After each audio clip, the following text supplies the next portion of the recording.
till sea swallows all. Keep listening. The two friends walk towards their doom, facing a god in a falling prison of an elder dragon. A song of hope plays. Now die.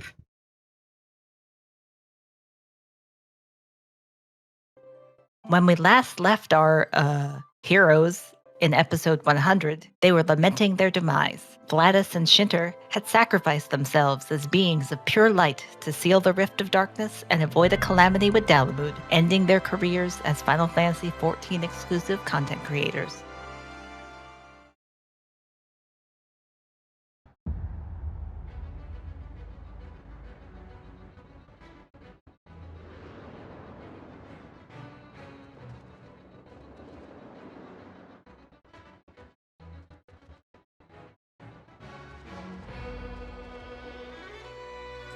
I'm tired. I'm kind of hungry.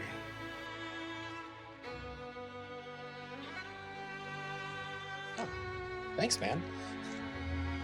No problem.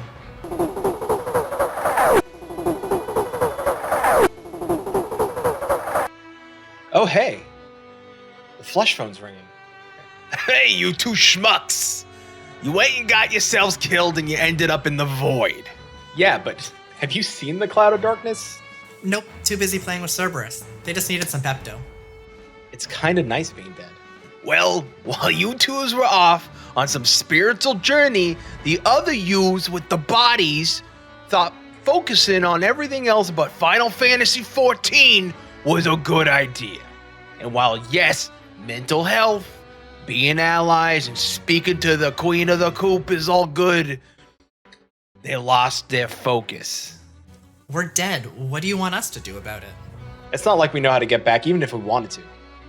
What do you mean if? All you gotta do is open Flesh Time on your phone. You don't have to sneeze on us or anything? No! What would give you that idea? Now hurry up, it's been 3 years in your world's time. Well, it's not like the show could have gotten any worse. It did. 3 years? It feels like 10. What could we have missed? Quinton, do you want to go back to living? Hell no. No responsibility, and they get to play with a demonic dog all day? Listen, you don't have a choice in the matter. It's been decided, and this is the easy way of doing things, if you know what I mean. Fine. Out of curiosity, what is the hard way? I'll huff, I'll puff, and I'll blow you. Wait! Okie dokie. Let's go home. In 3, 2, 1. Today is June 6, 2021. Live from Eorzea, it's Maelstrom Radio.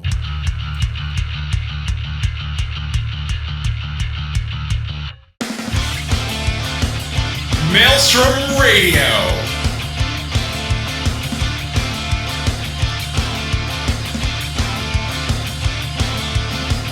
With your hosts, Vladis and Shinter.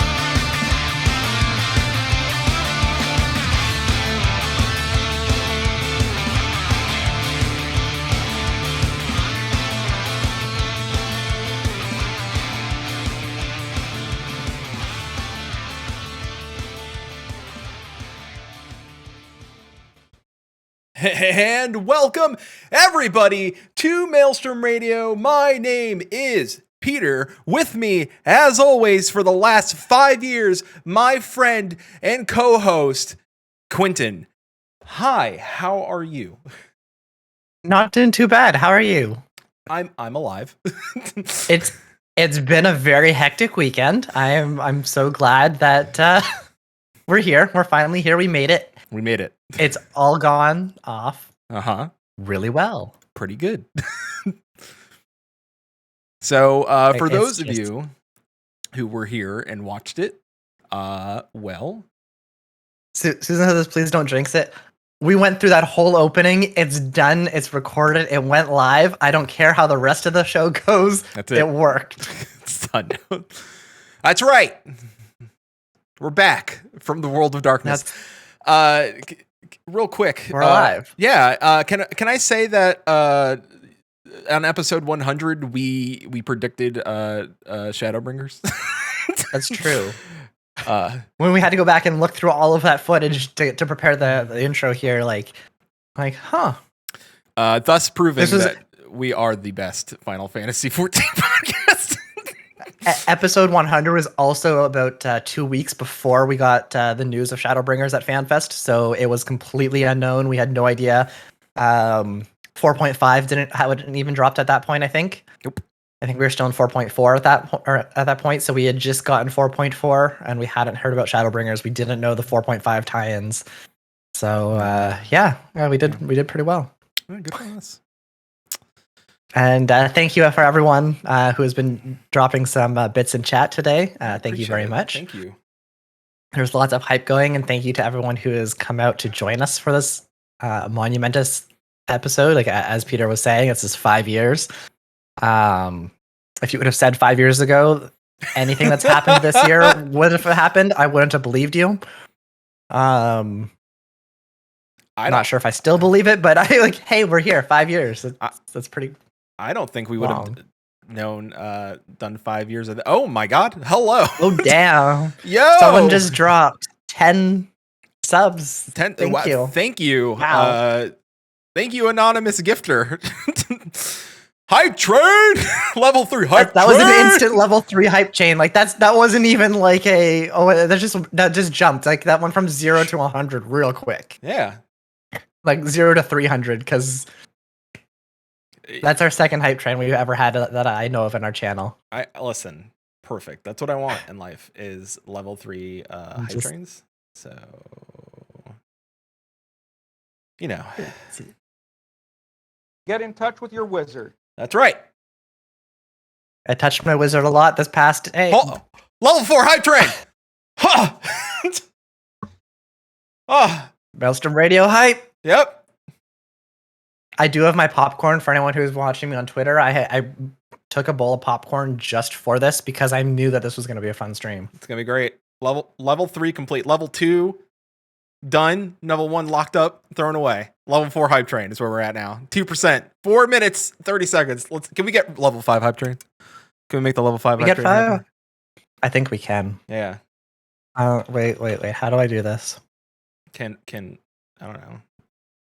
Oh wait. I got it. I gotta add some hype into that train. So while you add some hype to that train, I will talk about my week. I am an audio wizard, so I did get in touch with my wizard. So Get in You touch did. with your wizard. I am With an a audio lot of audio. with a lot of audio this week, and with a complete audio overhaul this morning because everything decided to decide not to work. So luckily, I woke up at 6 a.m. to start working, like getting the show like together. Mhm. And When we say that there was a lot of prep put into this episode, there has been a lot of prep. yeah, there was a lot of audio clips recorded, a lot of like tapping into my New York side and my family voice. Yeah. We also did Diablo this week, and we're getting closer to killing Lazarus and Diablo. I still do not like any of the witches down in hell. I think we can get Lazarus this Thursday. Yeah. We did D&D, which is always fun. Chili still proves to be the person that's like, can I do one more thing? Can I do one more thing? Which is fantastic. I'm playing Blue Mage in Final Fantasy XIV, and I am loving it. I'm loving Blue Mage. It's a lot of fun. It's a game within a game, and I'm okay with that. And I'm caught up on MSQ. That has been my week. My week has been mostly doing this. That's he still wants it. I do want that long rest. I don't want to talk about it. We gotta kill whatever the spellcasty thing is first. Yeah. The creepy thing holding onto the tree. Yeah, I'm gonna touch it. Don't worry. Also, I have a drink. All right. So. But yeah, I see it might not. Oh, will it show up? Did you show everyone? Yeah, you gotta show the glass. That was a pretty awesome glass. Can you see it on stream? It's Yeah. it's a Maelstrom Radio etched whiskey glass. So It is. They're pretty amazing. All hosts are now alive. Thank you, Susan. Our death counter has been reset. we have reset the death counter. That's right. Thank you, Flesh Time. So, so it's canon now that we're alive again? I guess it's canon now. We're not dead anymore. I don't know what we are. Not dead? Well, we're not dead, but I don't know what we are. We kind of dropped it. We don't know what's the next section of the story. So Yeah, that's right. We don't know what happens next. Anyway. Stay tuned for floor 100. Or sorry, Oh, 200. Boy. Oh boy. What happened to you this week? So many things. Yeah, mostly that is just water. By the way. It's seltzer. I don't know if anybody heard the can cracking open, and I'm like, hey, that guy's double fist. No, I didn't hear it. Water. So this week has been busy. I did also have the D&D game where I was sneaking around people and I killed a few things, not my party. I also did the Diablo stream on Thursday with you, where I think we will get Lazarus this week. And I finally caught up in the MSQ for Final Fantasy XIV last weekend, because for the past week or so, I've spent almost every hour that I could editing that lovely video that you all saw coming in, and we will have it up in our YouTube at some point, as well as with this episode. So if you do want to watch this again, by all means, there's going to be a lot of I put a lot of time and effort into that. So we also have a few like behind the scenes kind of stuff going with it. So keep an eye on all our social feeds. Subscribe to our YouTube channel if you haven't. Peter's put out a couple of videos on there. Our teaser's up there. We'll have a few more videos coming. So stay tuned. We're looking for our 100 subscribers just so we can get Maelstrom Radio as our URL. Yeah. So please go take a look at that. But yeah, I've mostly been stuck in video editing. We finished up the last touches of it earlier today. Mm-hmm. So we definitely were working on it right to the last minute. And I'm so thankful for Peter and Susan who have like helped immensely with this whole project. Like the amount of work that we had into record that and to get it working, and Peter like remastered all the audio. It was a lot of fun, and it was definitely I'm glad to kind of get back. It's something that I used to do a long time ago, and it was kind of fun to get into it. I have a lot more I need to learn because that was terrible, but we'll get better. I love. And I got the cozy emote. I was about to say like I love that our hype train was cozy. It's like cozy hype train. Yeah. So I mean that's just on brand for us. Yeah. I should probably put this. We will go through and like refresh all of our social media with all of our latest information. So don't worry, we will catch you up all on that. Yeah. But enough about us. Let's talk about a little bit of Final Fantasy XIV. Final Fantasy XIV currently on sale at 60% off until June 9th.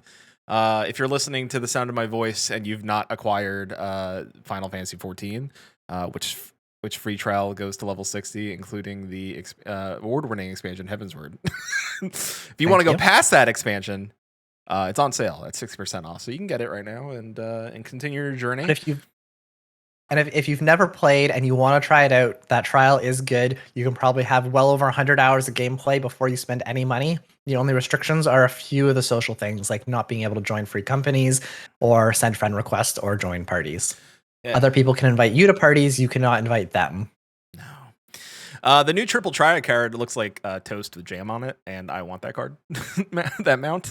It's a triple triad card mount. Weird mount. And it looks like bread with toast and jam, or like a toasty, jammy sandwich thing. And I want it, and I'm going to be the best triple triad card collector. I don't know if player. I would collector. Like to point out.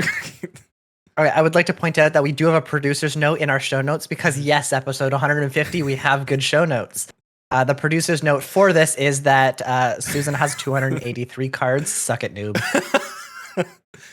She does have more cards than me. I think it's because she played a lot of the triple triad tournaments, and I have not. So I'll see how I don't play triple triads, so you're ahead of me. But the problem is Susan's competitive. So if I say like, "Oh, watch me go get more cards," Susan's gonna spend time like downtime on work, like sitting in triple triad and just playing the card game during like the day just to get all the cards. So that's appropriate. Yeah. And Yoshi P did an interview and offered some fun tidbits about the future of Final Fantasy XIV. And I plucked out some things. I didn't want to go through the whole interview. But I thought it was some fun stuff. Yoshi P thinks that going forward, original jobs might be the more common to the health of this of the game than more so than trying to shoehorn in Final Fantasy classes. And I think he's Reaper and Sage are too original, and I think that's a smart thing to do. I think creating more original classes, because he and his worry was that he'd be trying to figure out how to shoehorn these classes in and not necessarily making them work the way people would want them to, like as compared to how they act in the actual games. And it's hard when you're like, how do I make this work in a multiplayer zone and do raids and stuff, like where he's like, I could just create a class similar to that, take inspiration and make it work. No, he didn't throw it out completely that it isn't a possibility, but it's more likely that they'll create newer classes. I'm okay with that. And there's a lot of classes in the Final Fantasy universe that people really, really want. Like I've heard, I don't know how many times, Alchemist or Gambler or Beastmaster, or like there's all these really cool classes, but trying to put them into this game would be not a good idea. At least for balance and for trying to get it to work properly. So Gambler being able to like create similar classes would be a really nice thing for them. To be fair, I've only heard Gambler from Peter. It's because I created a fun way to make Gambler work. That's why. Because there's a roll the dice mechanic, and then I think that's like your dice. Really, what is that? Yeah, that looks like Mortimer with a special like augmented Pride Month slinky rainbow paint. You can give him a Pride fan. Oh, that's awesome. Or a feather boa. Pride flan. Oh, All right. I did not. Yeah, there's a Pride fan and a feather boa, which is also feather boa doesn't look as Susan good. Said Pride flan. I'm okay with I'd eat that. Pride flan. That sounds FFXIV. Wait, is Mortimer the flan? Oh. Yes. Chili says Final Fantasy XI had a gambler. It's called Corsair. It has guns and gambles with dice and cards. See, it could work. Yeah, we have it. It's called Astrologian. Oh, well, they don't have dice and cards. Well, they have cards, but not dice. They have cards. Not dice. Unless they're doing and some it's kind of dicey to play with them because you never know how they're going to change the class next. Unless they're back alley astrologians, then they do have dice. I like that Pride paint emote too. They're all good. Yoshi P. I need all the Pride emotes. Yoshi P also said that he has otaku tendencies, and that helped decide the ending of Heidelin and Zodiac Arc being the ending should happen in 6.0. He wanted it to do 7.0 but having those otaku tendencies, he knew that it was better for the player base and the story to end in 6.0 versus 7.0, where he wanted it because he's like it should happen in 7, and he's like no, it's we got he said that we got 75% of the story in Shadowbringers, and that he didn't want us to be like the last 20% to drag on for. It's kind of hard though, because he's also saying that like Endwalker is going to have, I think it was like 30% more content than Shadowbringers had in it. I'm not sure if he knows how to do math. That's a lot of content considering how much we got in Shadowbringers. But it's kind of understandable considering that they do want to wrap this up at the end. Yeah. Yep. So we'll see how it goes. So, hey Quinton, what month? In community news? Yeah, what month is We've been having a lot of No. We've been having fun in chat recently. Yeah. Because we're all throwing a whole bunch of Pride emotes. Because hey, it's Pride Month. Yeah. So happy Pride, everyone. For you, it's June. Yes. Thank you, Emmy. But yeah, smooth transition. Yeah, I know. We're working on it. We have show notes and organization. Give us the win. Yeah. So yeah, welcome back, Lloyd. So I see lots of Pride emotes in chat. I'm very happy for that. Of course. We are a very much Pride-friendly LGBT channel. So yeah, happy Pride Month. We're allies. There's even Angela. I'm not. Well, you're. I'm not an ally. I'm an ally. I am firmly in the acronym. You're in the acronym. Susan and I are in a few allies. places. Yeah. Yes. A Pride Forward podcast.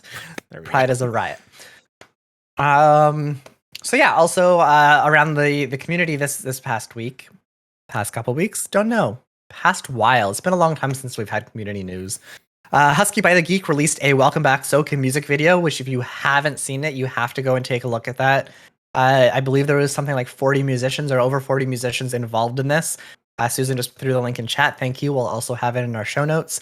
But yeah, it's a huge video, like a huge undertaking. There's a ton of people in it. It's really well done. Go take a look at it.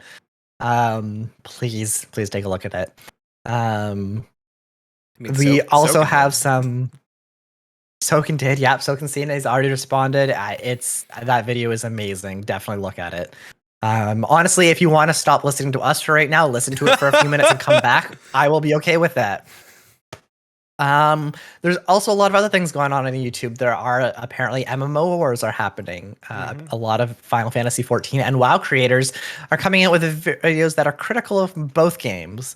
If you're really interested in how this is working, Peter put out a video, I think last week on this, up on our YouTube channel. Like 2 weeks ago. It's still getting hits. Okay, it's been 2 weeks. Yeah, it's still getting hits. I'm not trying to like look at us like I'm getting hits. No, it's while you're listening, it is growing, and if you do, I know some people have already listened to it, and if you're listening to this for the first time, then you go listen to this.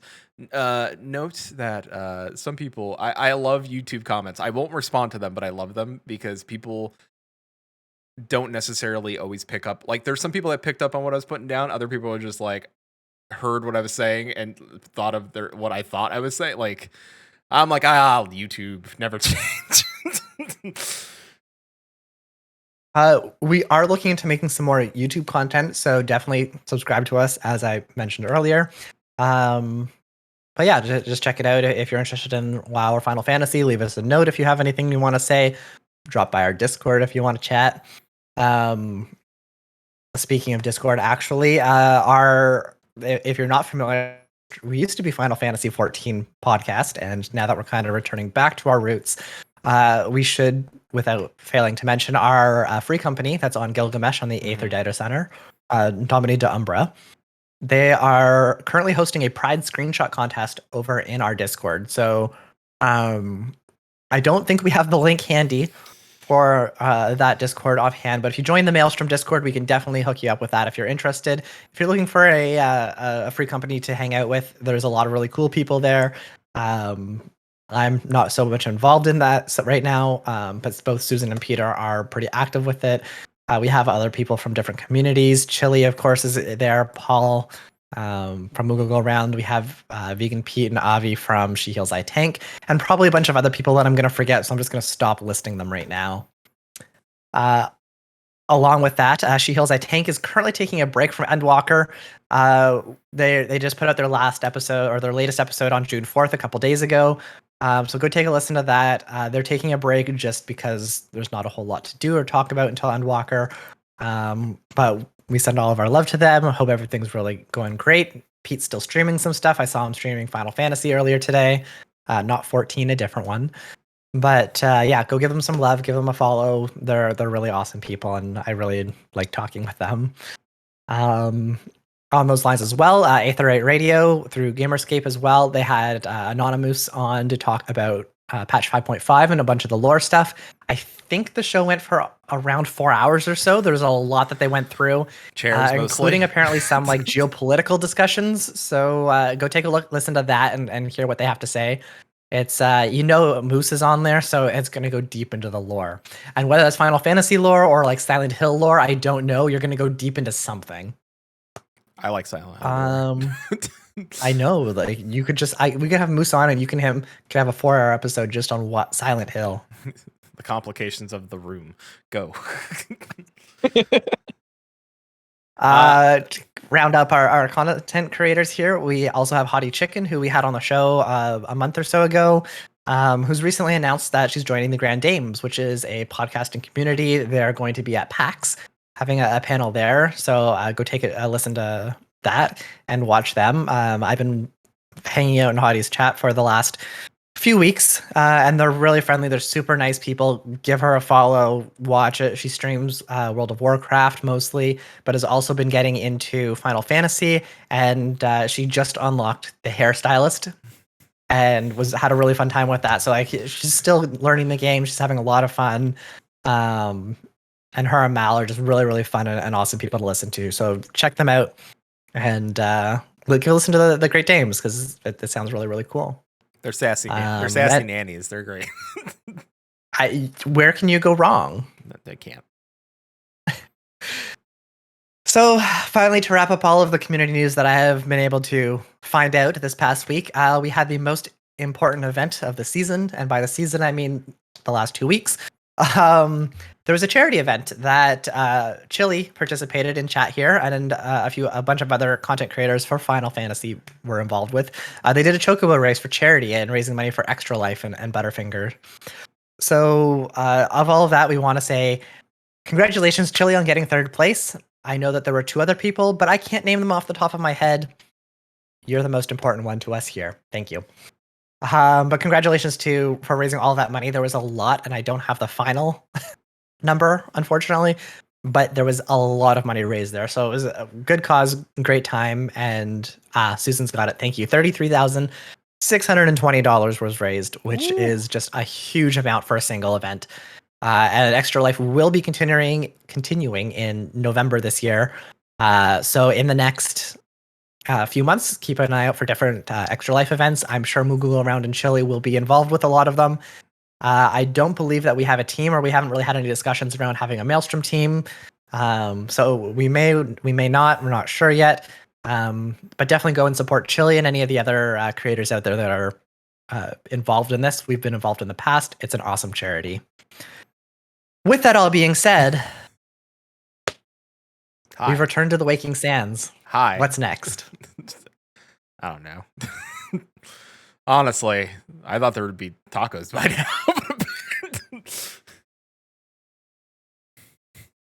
No? I heard they were big fat tacos and I came back for that. They're not here. I'm big mad. I just remembered we were supposed to do some other thing with the tacos.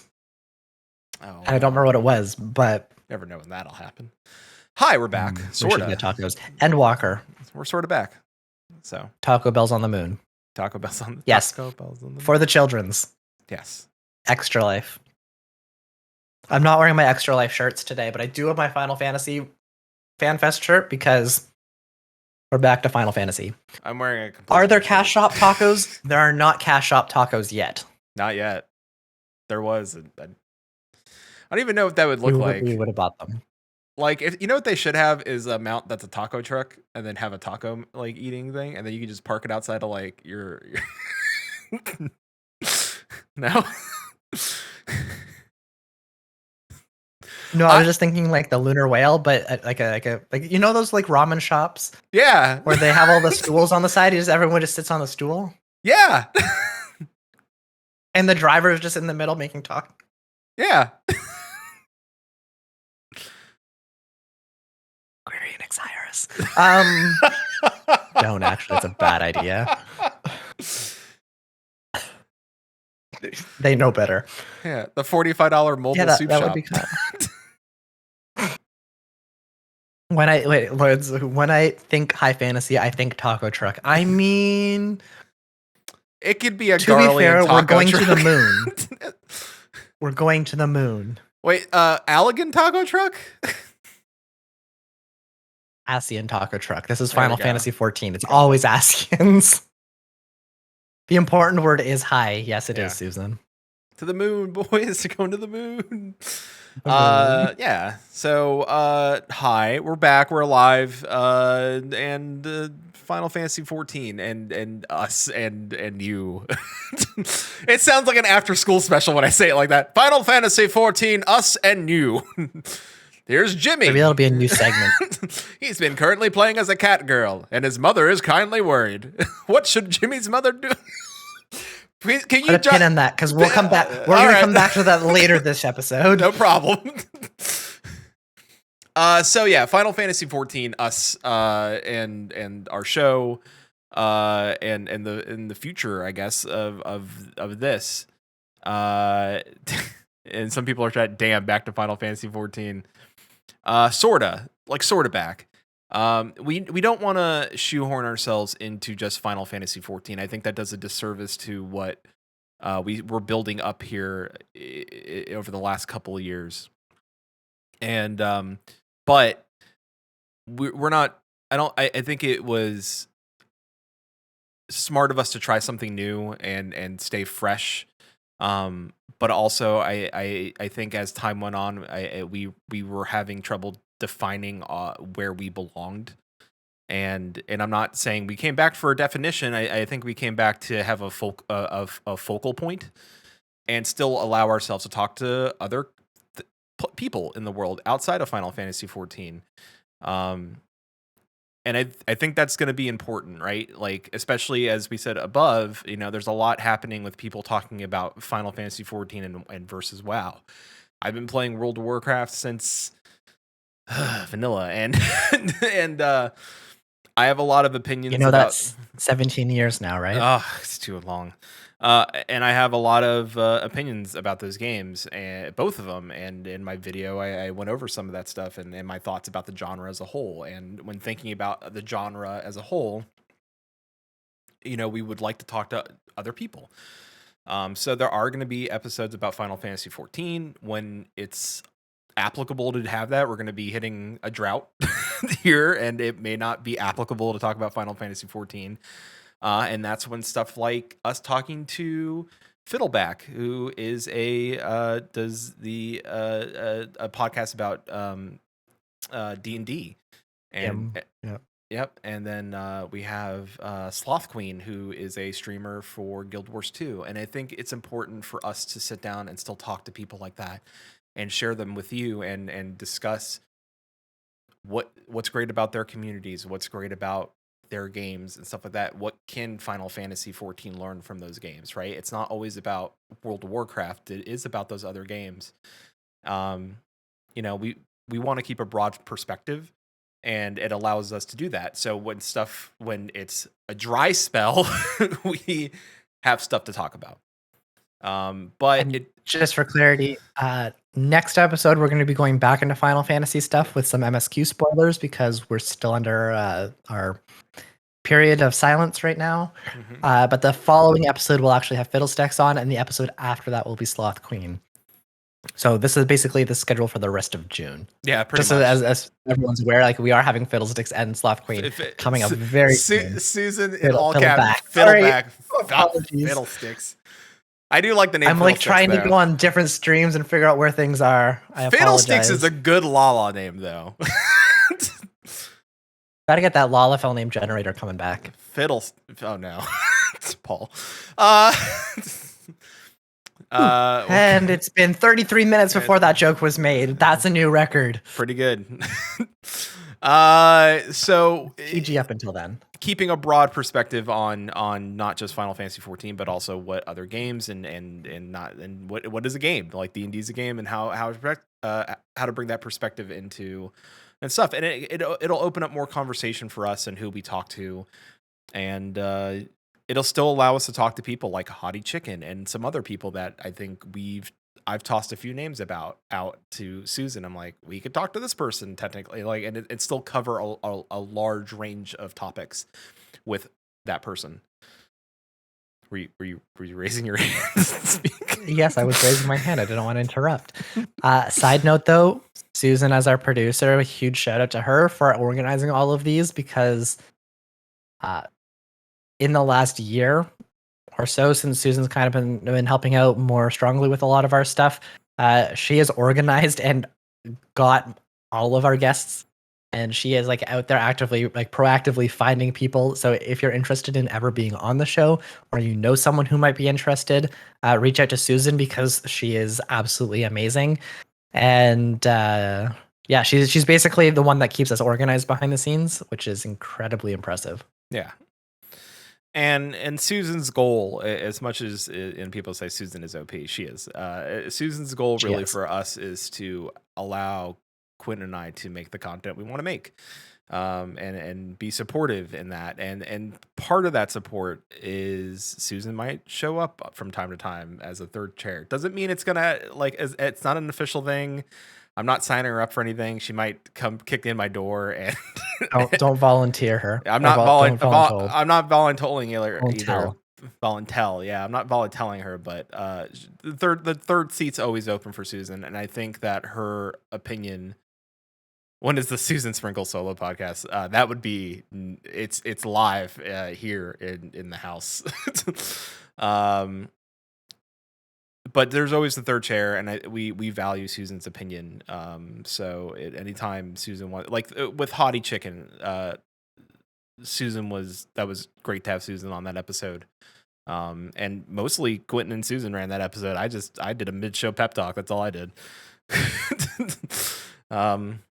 So, that's it. I think part of the reason why is when we actually had that conversation with Hottie Chicken, something that I think struck a chord with all three of us is that, hey, you should have focus. Doesn't mean you can't do other things. It's like, oh, that how that works? Who knew? And I will, I think, say this, and I'm pretty sure Quinton will agree, is that regardless of what we did and what we tried, the Final Fantasy XIV community, our friends, the other content creators, never gave up on us, always supported us, still came out to our shows. Real quick, for the people Susan at home, with the Mortimer VTuber. Susan with a Mortimer VTube. She says yes. Do we even have to have it? I got moved? 2 things on my list. I need to find these 2 things on my list now. Just get a really cheap Fiverr. Just make this wobble. One's a specific Uh-huh. fashion accessory that goes above you. Yep. And the other one's an animated drawing. Okay. Both jiggly. Both things are yeah. Welcome back, episode 150. Things get jiggly. Yep. So. Yep, there we go. There's the show title, Susan. Welcome back, 150. Everything's jiggly. Yeah. So, what are your thoughts? I mean, like, what are before things get too jiggly? Let's right the ship. That's the jiggling. I wish. Yeah, I okay. had I think this is gonna be really interesting. I know myself, like I'm just starting to get back into 14, so I'm not sure how much I'll be involved with that. So I might bring a few other types of streams. I know we've had a few other things that we've been talking about. The Diablo streams have been one that's been really fun. We know that Diablo 2, when it comes out, is going to be another one of our streams. Apparently have hiccups today. So yeah, it'll be very interesting to see how things kind of go out, and we're happy to be back with Final Fantasy and to show more and to just get people to see us again and to get back into this community, because we were kind of in the void for a long time, both metaphorically in the world of darkness and actually because we didn't know where we were. Yeah. And I think it also kind of fits with the pandemic for the past year. We're kind really of in a void, but anyways, definitely feels like 10 years. So yeah, it'll be interesting to see it, and especially like as we have some more Final Fantasy XIV streams or Final Fantasy streams, we'll kind of see how things go. Like we kind of tested the waters with our Heaven on High run, which was pretty good up until we hit 77 and we died. We'll get better though. Back in. Yeah, and I think it's fair to say that the Final Fantasy XIV community is probably one of the kindest and, like, easy to get along with. Like, we had people interact with us on Twitter this past 2 weeks, and as things went on, and people questioning the cryptic tweets and stuff like that, trying to figure out what it all meant, and some of it, and I'll give you real hot tips, some of it shitposty. Some of it. Some of it. A lot of it. shitposty. Other parts of it, Susan doesn't know what they mean. I don't know what they mean. No one knows what they mean. Honestly, yeah. I mean, We had a few fun ones that were really, really fun to do. yeah, there were some, And- there were a couple of hints about the video that nobody could figure out because nobody knew what the video was, which is great. For anyone who saw the teaser trailer that we put out yesterday. Yeah, yesterday. On Saturday. Thank you, one, for watching it. That was huge. That was literally last Friday, so 2 days ago. Came up with the idea in the shower. Proposed it to Peter. Or I didn't even tell Peter and Susan. I'm just like, I have this really silly idea. I'm going to make it, and if it works, I'll send it to you. That evening, I put it together, and we put the whole trailer together, and like I showed it to them, and they're just like, damn. So then we scheduled that for Saturday morning. So that was literally like less than 24 hours from we had the thought till we put it out. And like, yeah, like no one knew what was coming. So for anyone that wasn't familiar with all of this show right now, or hadn't been planning it for the past 2 months, because we have been planning for 2 months. Remind me the after teaser the trailer. show. Remind me after the show, because I was listening to that today and I thought of alternate lyrics to the choir that fit that, and it's really funny. Like, okay, I'll remind you after all the right. show. So yeah, the trailer was literally like a last minute thing, and it turned out really, really well. I thought, like, I was really, really happy with how it came out. For those who don't know, which is probably all of you, I haven't really done video editing in over a decade, and I almost went into it after high school. So that was something I was really passionate about it and really wanted to do, but I didn't do it after high school, and I haven't done it since then. So it's really fun to get back into. And honestly, the best thing, the one thing that made my entire week, aside from getting these videos, was after I posted that video shortly after Chili came out with his own video of him doing a Skeletor voice and promoting the trailer. And like, I was in the middle of editing things, and I had to stop for a solid 15 minutes because I could not stop laughing. And I immediately sent it to Peter and Susan. I tried to send it to everyone that I could because I just could not get over. That was amazing, Chili. I loved it. It's pretty great. I like that. I didn't know Skeletor was a big fan. Fits, honestly. I feel like that's our audience. Really, it's just everyone. Skeletor. Skeletor's audience. Chili and Skeletor are our biggest fans. Our audience is That's Chili. true. I actually, And Skeletor. we were talking about our show earlier today, and literally I wrote down, we will never get rid of Chili. Never. And that's true. We love you, Chili. Mm-hmm. So you know, now you know where we're going. At least for a while. Let's see what happens at show 200, I guess. So show 200. We're a dark webcast now. no. This is a safe place for everybody. We are not going dark web. They're all like wearing aluminum hats and stuff. Everything. Nope. All right. Just joking. So two things. I know that our next upcoming episode, we're going to be discussing the Shadowbringers MSQ. So for anyone who's in chat, 5.5 and the final 5.55 story patches have dropped just shy of 2 weeks ago. So we are going to wait until our next show to discuss the entirety of the MSQ, which we both have thoughts and opinions on because we have recently played it, and wow. But aside from that, do you want to quickly go over what you've kind of thought of Shadowbringers as a whole? Because the last time we talked about Final Fantasy was literally 2 weeks before this even dropped. Yeah. It's fair to say Shadowbringers is probably in my top 5 favorite games of all time. Like, for real. What else is up there? Final Fantasy VII, and I would even I'm willing, and somebody say probably will say no, but I'm willing to like make it a lenient like Final Fantasy VII / Final Fantasy VII remake. I think that's fair to say. I know they're different, but also similar in like story. Like I'm not getting a new story; I'm just getting a slightly different story. I don't know. Anyway, good, both good. I love man, I love Loop here. No, Final Fantasy VII for sure. Of course, I love Metal Gear Solid 2. Was weird in every right to be weird. There was a vampire. There was there was a lot of weird shit in that game. I adore Tony Hawk's Pro Skater. I think it's just one of those relaxing games I can go back. I know it's like one of those games like, oh, there's no story. It's one of those just relaxing games I can always pick up and play. Like, I love the soundtrack. I understand. I'm just really confused. Like, the breadth of variety in these top 5 games has kind of been everywhere. I know. It's a good list. Like, I'm not. If I say, hey, my top 5 RPGs of all time, like that's a very more focused. Like, if I'm just saying my games, yeah, Tony Hawk, Final Fantasy VII, Shadowbringers.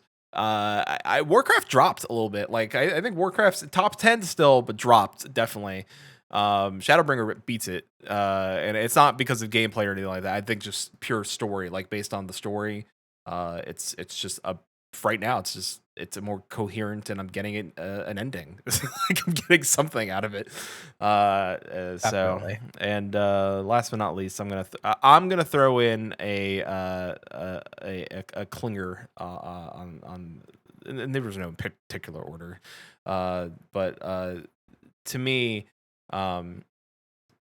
Ico, which is a PlayStation game, which is very artsy game where you were a boy with horns, and it's all related to like Shadow of the Colossus. It's in that world. It's go on. Yeah, and you traverse like this castle with these shadow monsters, and you can't really like attack. You're mostly solving puzzles under pressure, and it's one giant you hold your friend's hand and help her around. Yeah, that's it. Exactly. You help. You find this young lady in this castle, and you help her like throughout the castle to escape.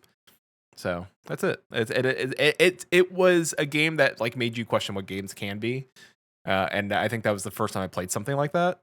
And I was like, okay, like games is art. Games.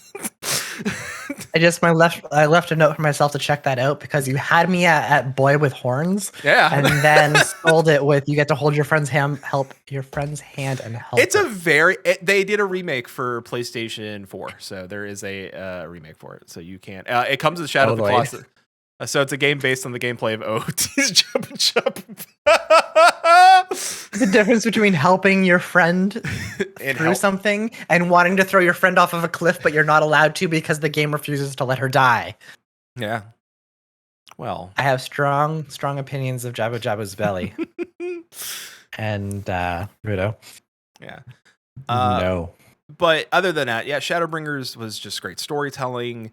I don't think there was anything that really missed a beat here. Like, I know we're going to MSQ next week for 5.5. Nothing missed a beat. Emmett Selk's storyline was great. Like, love him, hate him. Like, they wrote him in such a phenomenal way.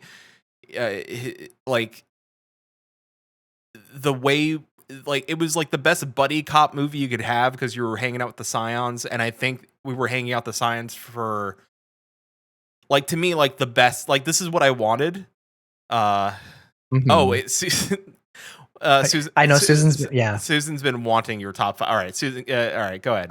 I was gonna let Peter finish before, like, let him finish his thoughts, and then we can transition over to mine. To your top 5, and then he won't finish. I will finish. I promise.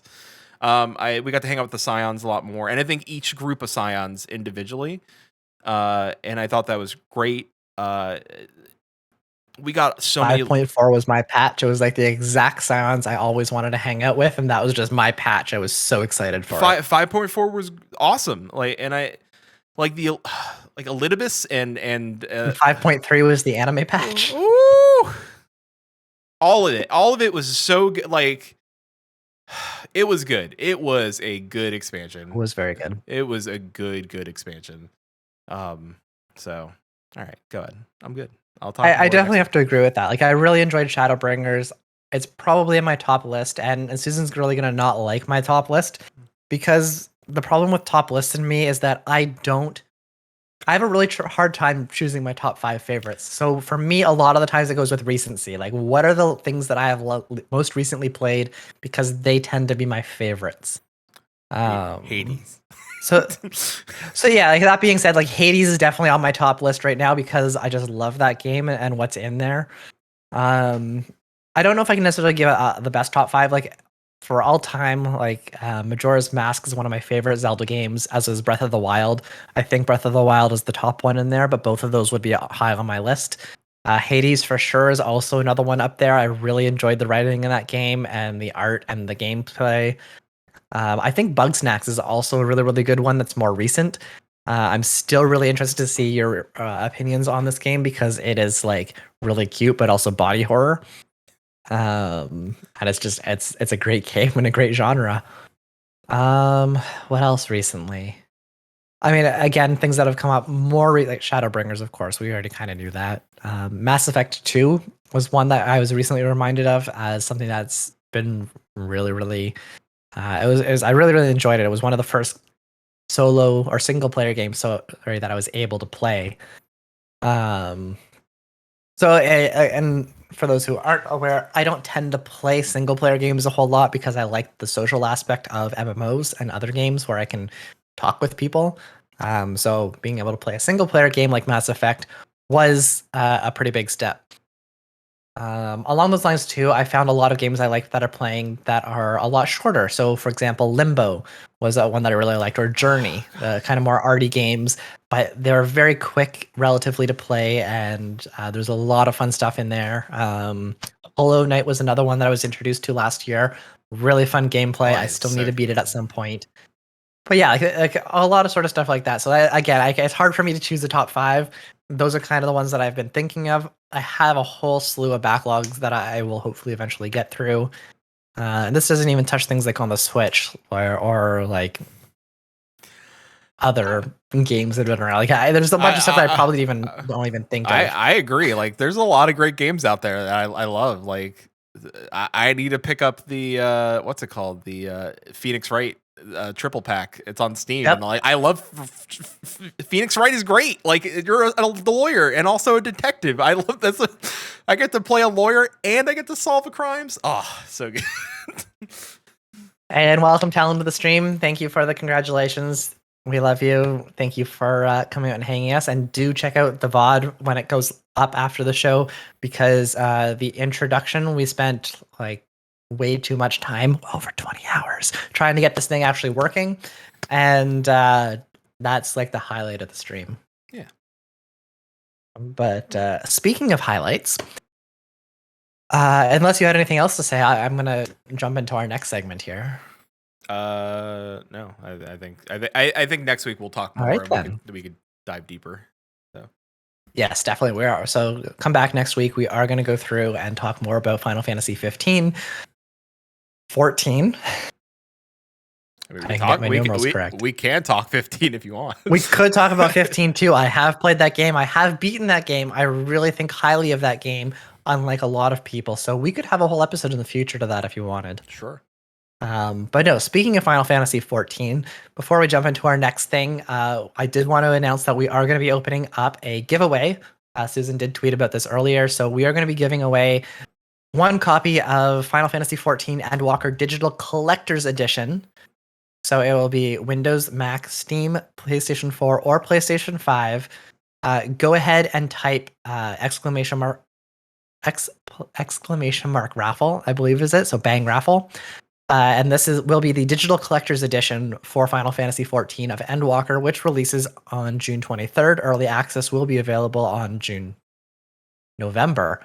Wow, months. November. We are still 5 months out from this. So it's going to be November 23rd and November 19th when early access starts. Yep. You will need to have the starter edition, which, as Peter mentioned earlier, is on sale. So if you would like it, go ahead and do it.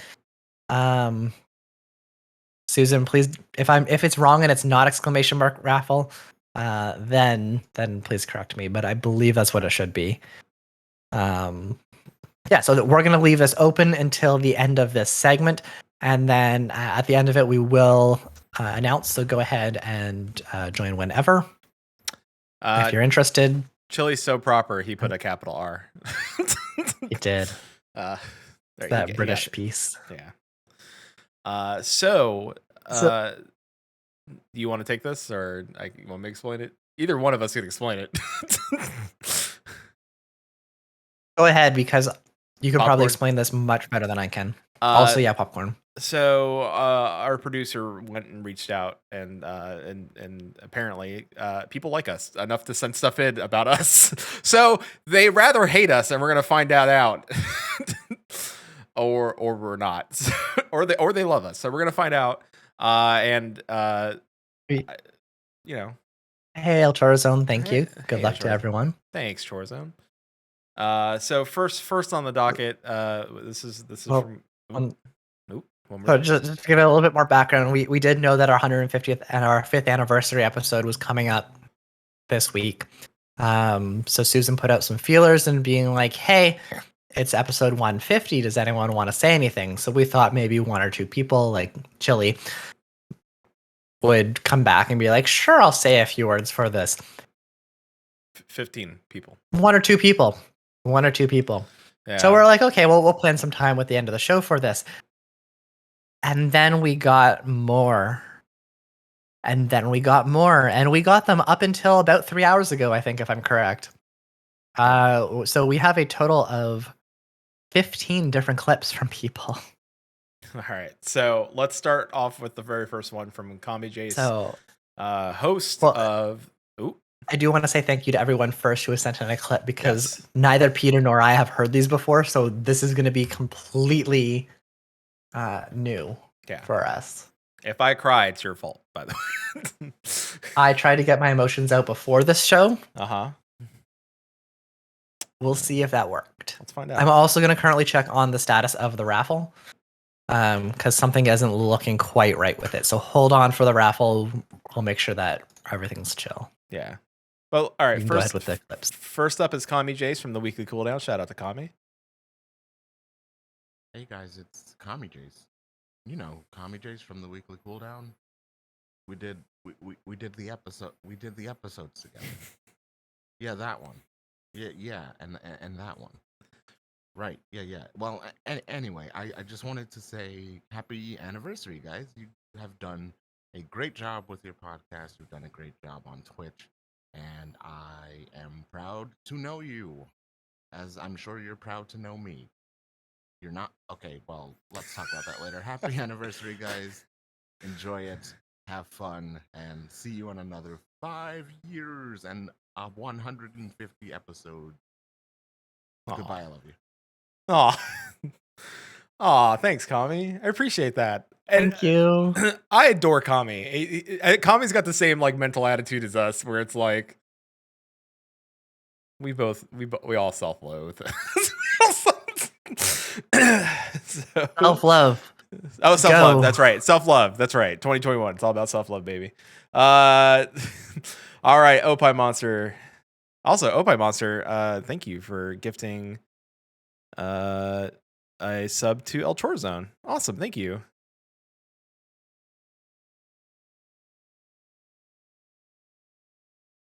Hey, you guys, congratulations on reaching a really nice milestone. I hope that you guys just continue growing and that everything goes well. And again, congrats, and I wish you the best. Aw, thank you. Thank you. That's I don't think we could have gone this far. If we do this for another 5, I'll be 41. So let's see what happens. be old. All right. Thank you, Safe, for coming and joining us. I appreciate you coming out for a bit before your tabletop game. Good luck with your tabletop game. Kill all of your players, but in a nice way. Yeah. Have fun. Thank you for coming out. Yeah, thanks. We will get to your message as well. So Yes. check out the VOD. We will. Next up. Also, just a quick loop. It doesn't look like the raffle button is working, so we will keep track of these and we will random off something afterwards. We're just gonna have to manually do this and not through the bot. We'll try to figure that out for a future show. Yep. This is from Steam Machine. Hey everybody, it's Dalton from the Steam Machine podcast, and it was brought to my attention that today, June 6th, when I think you'll be hearing this, is the 5th anniversary of Maelstrom Radio and the 150th episode. Guys, that's awesome. That is super cool. I'm super happy and proud of you. Like, you guys inspired, like, one of the inspirations of me starting the Steam Machine, and I can't thank you enough for that. So here's to 150 more. Here's to another 5 years. And it's actually funny that June 6th is also the 1 year anniversary of when we started the Steam Machine. So Damn. kudos to that. Birthday bros. That's what I'll call it. I had no idea. Whatever you'd like to call it. I'm rambling. Anyway, I love you guys. Happy anniversary. Take it easy. Colin, we got to have like a birthday joint stream thing going on next year, or like this year. But it's kind of late. I did not know that it was also your anniversary. Yeah, happy anniversary to you guys. Congratulations! Thank you.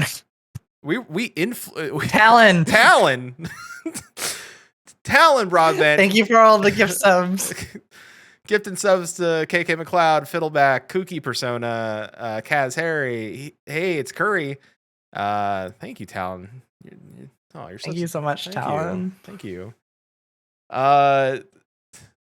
Dude, did you catch that? Dalton said that we were one of the inspirations for him starting the Steam Machine podcast. I actually missed that, but yeah, I'm kind of slightly worried at the number of people that we've inspired to start podcasting. Like, yeah, as Susan said, if we can do it, anyone can. And I don't know if that's inspiring or if that's just like, whew.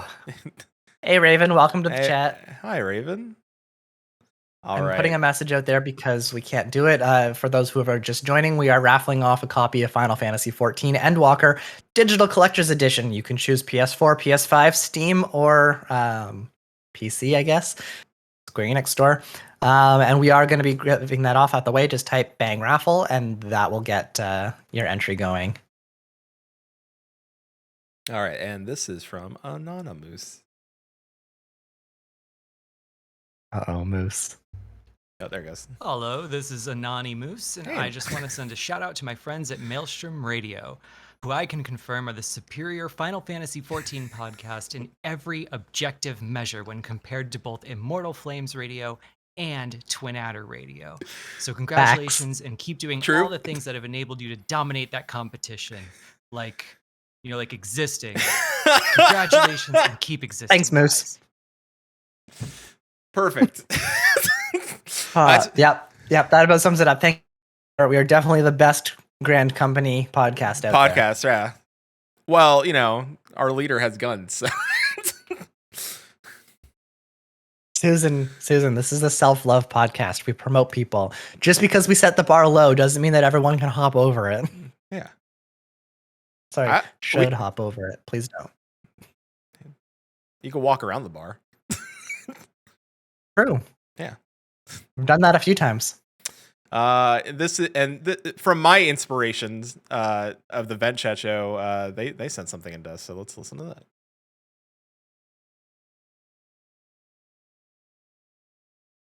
Hi, everyone over there. This is Fen and Esta and Brent and Andy. Say hello, everyone. Hello. Hi. We wanted to wish you congratulations on 150 episodes and 5 years of recording. And, I don't have any unsolicited podcasting advice that I can think of. Yeah. And I was going to hurl a gentle insult your way, but this is an accomplishment that should be celebrated. 150, that's a big deal. Good job, guys. Mm-hmm. I would congratulations on the achievement and the many years together and maybe many more to come. My advice is when in doubt, just hang around long enough or pay your friends and they'll let you hang out on their podcast. Okay, fair enough. Well, congratulations, you guys. We're going to keep this to a minute so we don't do a whole show within your show. But very meta. Hope you have a good episode and wish you many more. Take care. Bye. Thanks. Good show idea, actually. A show within a show. We should show within a show. We haven't tried it yet. Is there like there's there ideal list going on beneath the show notes? It's like a show within a show. This is also thank you guys. That was very nice. And again, they were my inspiration to start podcasting to begin with. So I don't know any of the vent chat people, unfortunately. They are definitely where you are familiar with it. I missed the show with Fen. That was one of the weeks that I was away. But yeah, thank you guys for that lovely message. Fen and I both have a love for video game fishing. I mean, why wouldn't you? We both like he said he's gone fishing on his VR helmet, and I'm like, God, that sounds great. So I'm like, do I get a VR helmet? And then Susan will be mad because they'll just be plugged in all the time. All right, well, let's see. Let's get a message from Paul, who's also in chat. Hey, Paul, longtime friend of the show. Yeah. Yo, what's good? This is Paul from MGR, and I'm here to say thank you to Maelstrom Radio. First of all, been really good friends, and congratulations on your 150 episode and your 5-year anniversary. Keep it great, guys. I love both of you, Shinta and Flatus and Susan. You guys are awesome and been a great big deal in our lives on Twitch, on podcasting, and basically our whole career here. So again, thank you, and again, congratulations. Have a good one. Thank you, Paul. Thank you, Paul. We love you too. Next up is Meowth. We would not be here without Moogle around. That's also very true. It's actually 100% factual. Yeah. It's true. Very, very true. It's not even we're being nice to them. It's like we would literally not be here without Moogle around. They're like, hey, do you want to be a guest on our show? We're like, okay. So without those two introducing us to the Final Fantasy podcasting community and creators, this would have not been a 5-year joint.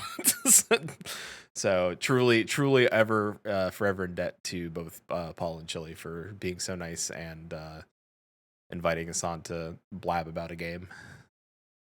Let's hear from Meowth. Hey, Maelstrom Radio. This is Meowth 900 here. I have missed listening to you live.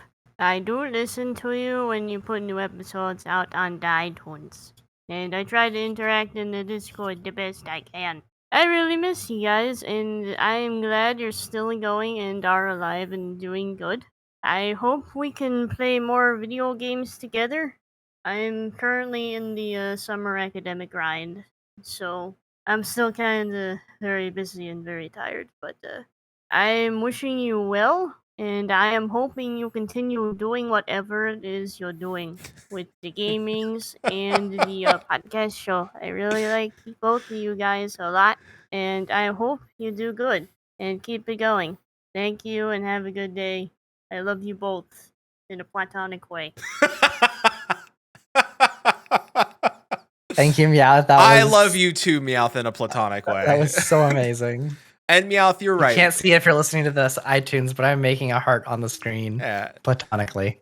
Yes, and Meowth, you're right. No Romo. We should play. We should do more game nights. You are correct. Yes. Let's hear. And this is a blast from the past. Let's hear from Ine from Lucky Sparrow. Of course, the Final Fantasy. Isn't there a story behind this one? So yes, Ine. I was talking. So Ine and I, were chatting, and it became about like the 5-year, and we were just discussing, and I said, hey, if you wanted to send something in, you can. And she was super sweet about they said like, hey, thank you for everything that and this was a private message, and I hope I'm not overstepping any boundaries by saying, but they thanked me and us, really thanked us for doing so much for the Final Fantasy XIV community, like the community. And this was before the Crystal Data Center ever existed, that you and I took the time to talk to players doing cool things, especially like the RP community and stuff like that. Even though we weren't RP players, we wanted to shine lights on what people were doing in the game.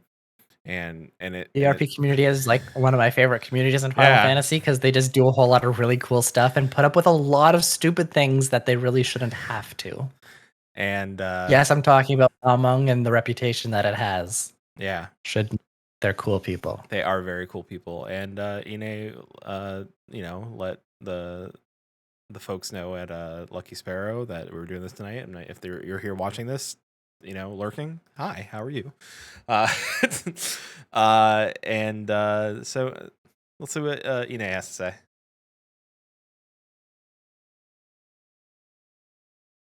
Hey, Maelstrom Radio, Ina here from the Lucky Sparrow Entertainment Troupe. On behalf of our family, congratulations! Thank you for 5 years of hard work and all the love you've poured into this podcast and the community it helped shape. We wish you many, many more. Much love. Keep riding the tide. Thank you so much. Thank you. Thank you. You want to hear what Vegan Pete and Avi have to say about us? I do. I keep seeing the list of people. I want to hear what's next up. All right.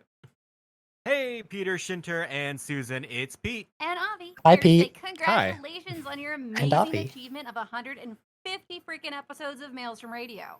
It takes a ton of hard work to get there and a lot of dedication. I can't wait to listen to a bunch more. Congratulations. Thank you, Pete and Avi. We you. absolutely love you. I hope that your break goes really, really well between now and Endwalker. Oh, excuse me. I'm sorry that I haven't been able to get out to your streams because things have been so hectic. But I do like popping in there now and then and kind of lurking, and I really hope to see you around some more. Yeah, and as people who take breaks, they're good. Trust us. Take the break. You'll be much happier when you get back. Also, I can't wait until next Fan Fest and we can hang out again. Yeah. More Mexican food. So, Chili also says that Sausage with Content agrees Balmung is cool, and Susan's going to create a new command of buy my meats. Oh, okay. Don't know what that does, but we'll find out, I guess. Not sure either, but we'll find out. Right. Would you like to hear from Saferoth? Safest? Yes. Our boy? Safe is up next. This All is going to be a ride. I'm looking forward to this one. Okay, so I've received a request to talk about Maelstrom Radio and what it means to me. And I could have done this off the cuff, but I thought I better not. This is a huge milestone after all. 5 years is a big deal. For once, I actually made myself a script, one I am now completely disregarding. Hey, so I'm safe, and I'm not sleep deprived enough to do the horrible Aver voice from episode 100, so this is the one you get. I don't remember doing that voice, but it was proposed to me that I do it again. And I rewatched that segment, and I felt my skin crawl off and turn into a spider and run away at top speed. So, I mean, I'm sleep deprived, but I'm not that sleep deprived, So, since I was asked to talk about Maelstrom Radio, I'm pretty convinced that y'all must be in some kind of dire straits in need of some Nier Automata shit. So just remember, if you go another 5 years, I'll fight Flatus at whatever arcs this game is new, and then just let him win in everything. Now, I don't know what Maelstrom Radio is to the rest of you, but Maelstrom Radio to me is Lee's Discount Liquor and flying by the seat of the pants. It's the most high art shit I've ever been part of, which maybe tells you too much about me. Maelstrom Radio are the one group online that invited me back after having me on their show, and I've never once felt it was... I've rarely felt it was out of desperation. Thanks, guys. Just don't send the show off to kindergarten, because as soon as Maelstrom Radio learns how to read, we're all doomed. There's so many little callbacks and inside jokes in that thing about like Lee's Discount Liquors. Oh my god. I almost forgot about Lee's Discount Liquor. Oh, I don't have a photo of it anywhere. It's I'll have to see if I have something. Forgotten. I'll check my Google Pics, my personal Google Pics, and see if I got a Lee's Discount Liquors picture in there. That was great. Oh my sweet mercy. Safe never changed. That was beautiful. Script or no script, that was A+. So the next up, SS ring. Oh, it was great. Yeah, it was great. So next up, there was a video provided with this one, and I stripped for the audio. But maybe if post show, like after we do like goodbyes and outro music and stuff like that, maybe we play the videos so you can actually see like the comedy still comes across. But let's get a message from Callie.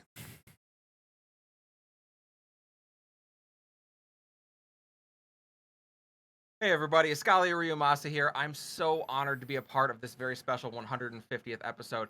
I just gotta say, Chile has always been such a really good friend of mine and a huge supporter of all the shows that I've done.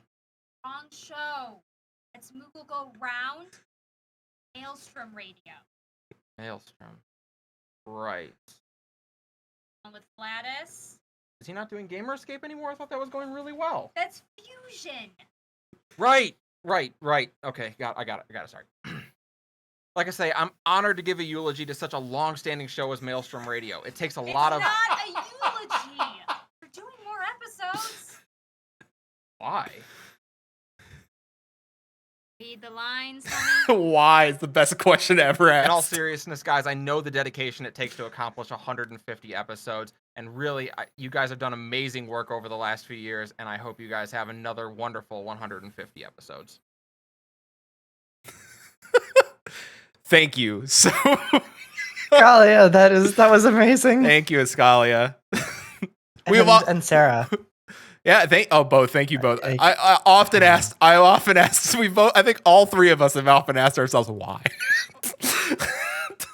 Every moment, including a few hours ago. But like, yeah, that was great. Thank you so much to both of you. Thank you. Definitely go check her out at Checkpoint XP and Sarah with RNG and T. Actually, I think they're a little bit later in this list, so we will hear from them again. Would you like to hear from Sarah? Yes. As Susan said, Escalia and Sarah need to do more skits because that was amazing. It was a great skit. And that was, I loved it. Thank you so much. Would you like to hear from Sarah? The lower Yes, barrier. we can hear from Sarah. All right. If this doesn't yell at us to hydrate, I will be slightly worried, but let's find out. continue. Hi, Maelstrom Radio. This is Sarah, resident librarian from Phoenix Down Radio, here to wish you a happy 150th episode.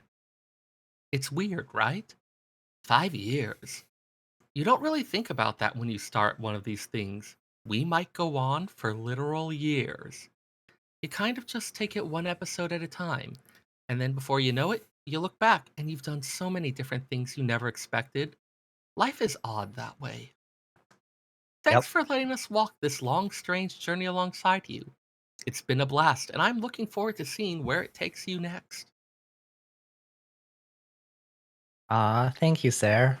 We got like a fully sincere and honest, nice one, and didn't tell us to hydrate, surprisingly. But four people in chat redeemed their thing to make us drink. I'm almost out of water. And Susan would like to point out that Maelstrom Radio is now the moistest Final Fantasy XIV podcast. Finally, 150 episodes later, we're finally moist.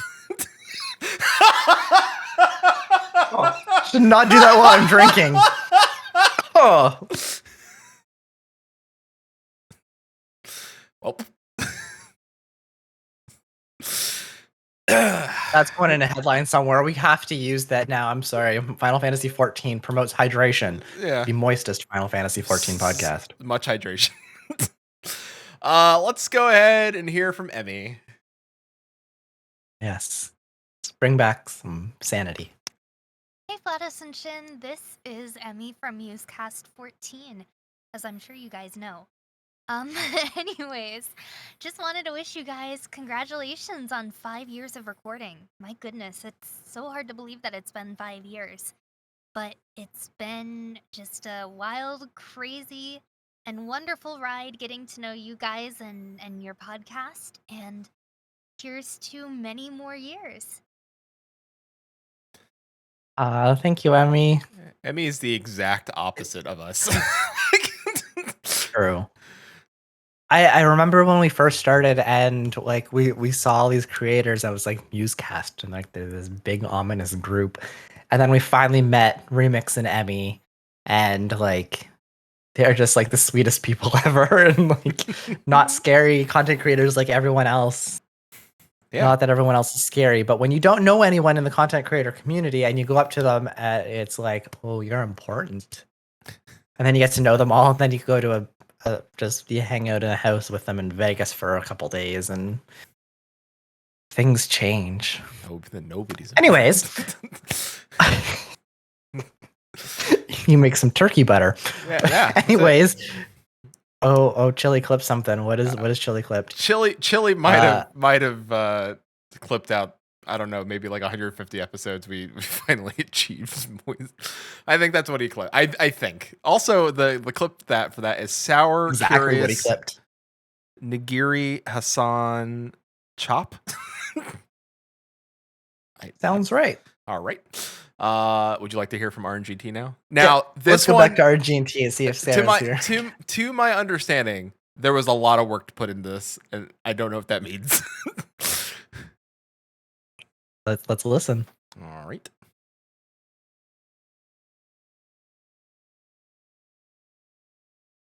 Welcome back to As Seen on Twitch.tv. I'm Lloyd, and I'll be walking you through the Leap 420, which is our new randomized podcasting product line. For the insanely cheap and reasonable price of 99 payments of $999.99, you could be the proud owner of a brand new spanking... Nate, what the fuck are you doing? Great timing, Christine. Folks, this is Christine Kooky Solis, host, producer, and the one who will fix all your problems when your podcast sucks. Sarah, why are there cameras? Great question, Christine. Play along so he doesn't get mad. Oh, shit. Did you let him out of the cage again? He can hear us. Why, hello, Sarah. Folks, this is Sarah Scales, the moral compass of your brand new podcast. Nate, what are we gonna do now? None of this makes any sense. Shh, quit calling me that. And last but certainly not least, there's me, Lloyd, the editor, the one who jumps on nuts, and the crazy one keeping us here doing this stupid commercial. Please send help. Thank you for your interest in purchasing a Lloyd. Please consult with your therapist. Common side effects for spending too much time with your Lloyd include an itchy butthole. If Lloyd runs out of weed, please contact your local drug dealer and explain your situation to them. Do not chain your Lloyd outside for fresh air if you or a loved one have seen recent Bigfoot sightings.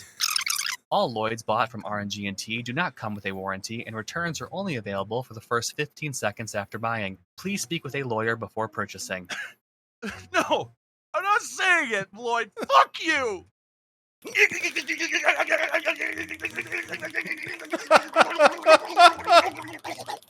So if you want your very own RNG podcast, don't hesitate to call that toll-free number and reserve your Christine today. Or if you're in the market for dancing and laughing, please purchase yourself today. I promise to stay on beat, but I don't promise to be quiet. And if you want Lloyd for whatever fucked up... God damn it! Fine, just call toll-free 888-NOT-SCAM. Congratulations, Maelstrom Radio. We are super excited to be part of your 150th episode. Continue doing what you have been doing. You have been awesome to the community. We can't wait to see you do it to episode 300. Congratulations again. Congratulations, Maelstrom, on your 150th. Oh my goodness. I hope we can be up there with you someday, but until then, continue forward to 150 more and don't screw up. I'm just kidding. Just keep dancing and everyone will love you. Trust me, I should know. Congratulations on your 150th. Congratulations on your 150th. Congratulations on your 150th episode. Congratulations on 150 episodes. Keep it going. Thank you. Oh my god. That had more production quality than the whole 150 episodes we've had on perfect so far on the show. Well, I guess we But need also- we need to buy a Lloyd. Cookie, thank you so much for the gift subs. Oh my god, thank Cookie you just so dropped much. 10 subs in the channel as well. Thank you. Can we hit a dance channel point reward? Sure. We'll talk to Susan about it. We'll talk to Susan. Susan's probably already working. I know that there's a video with this, and I want to see this video now because that was the first thing I heard. So we might have to release that separately later because I it sounds don't like that know if would there's a been- video for this. I just got the audio, but Oh, if is there no there video? if there is a video for this, Okay. I know there was some that have video and some that not. So if there's no video, that's fine. But I mean, like that was great. Big needs. Again, more production quality than our entire Yeah. history. But yes, we definitely need one of everyone. If you have to produce a video too, I mean, we know the pain. If I can do it, then you can definitely do it because that was top. For what we learned, we inspire people. So maybe we'll do that as like a 250 goal. Yeah. Let's want to hear from Chili. This is our last one. This is from Chili. The last but not least, the Chilium. number one fan of Maelstrom Radio, 5 years in the running, who has never let us down, who has never given up on us, and who has always been there for us. 50th. Nope. Hold on. Congratulations on your. All right. Peter's having some issues. I can't believe that There we Maelstrom Radio is hitting 150 episodes and its 5th year of broadcasting. There's been some crazy years with them starting off as a wonderful Final Fantasy podcast, then taking a good health break because mental health is very important to come back even better and stronger as a general gaming podcast. I still remember getting to meet Flatters for the first time in real life at FanFest. It was a highlight moment, just like a lot of their shows are a major highlight to me. I just want to say a thank you for bringing joy and entertainment to the people who listen every week to the content you make. Shinta, never change, a wonderful, sweet person who is always there to help and listen. Flash, great, strong personality with burning ambition and love for the products you enjoy. Susan, well, we know the show wouldn't be half as good without you. You try to keep them all in line. And then good luck. So thank you for the 5 years and here to many more years. But less of that. So I've said from recently, please. Also bring back Whole Snake. And maybe the telephone thing. But anyway, thank you so much for everything you make. Thank you so much, Chili. That was super Thank sweet. you, Chili. Thank you, Chili. Chili is here all the time. Like every day we stream, sleeping or not, he's here. And he's literally the person who is most here after myself and Susan. Yeah. And I'm not saying that I actually have data to back We this up, do have I the looked it up data recently. We did look it and up. 100% Chili. Yeah. Thank you. Thank you, Chili. Also, you mentioned that you remember meeting Flatus for the first time at FanFest and how important that was. And I remember still the first FanFest that I went to because that was the first time that I also met Peter in person, and that was really cool. But then he got super excited when he saw you, and he's like, "That's Chili!" And I'm going there like, I don't know any of these creators. Like, who is this? He just got super excited and was like pointing you out, and that's how we kind of met. And I still didn't really know you well the first FanFest so well, but second one definitely. Chili And has that was such a unique voice, and that in an He American was like, fan you're like, fest, that's Chili. in an American fan fest, in a crowd of people all chanting and talking and waiting in line to pick up merch, you hear Chili's voice, and you're like, I hear somebody I know, and it's Chili. Fun fact, that's how I met people at SOE Live the one time that I went. It works. It does work. Thank you, like all of you. I can't say the words to describe. Thank you. Having to meet almost every single one of these people, at least in person at FanFest, hanging out with them, partying with them, talking about Final Fantasy XIV with them. Like, I didn't think we were important enough to be like content creators or considered that. And or that anyone would actually like come out and listen or do anything, let alone 15 people replying with audio recordings. Or meeting people in Vegas that knew us outside of our friend group, or drunk enough to touch my face and to let me know that they really liked me and knew our content.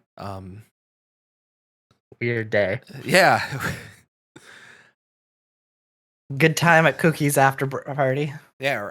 LBR after party. Great times. Yeah. And,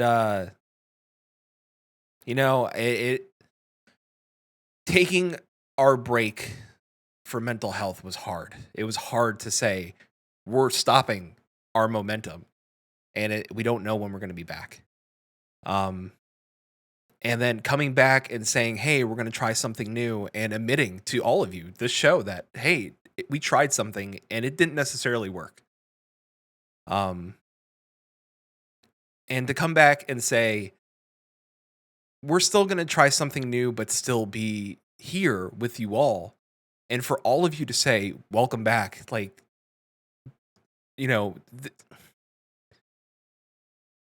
it feels undeserving. Like we don't deserve it.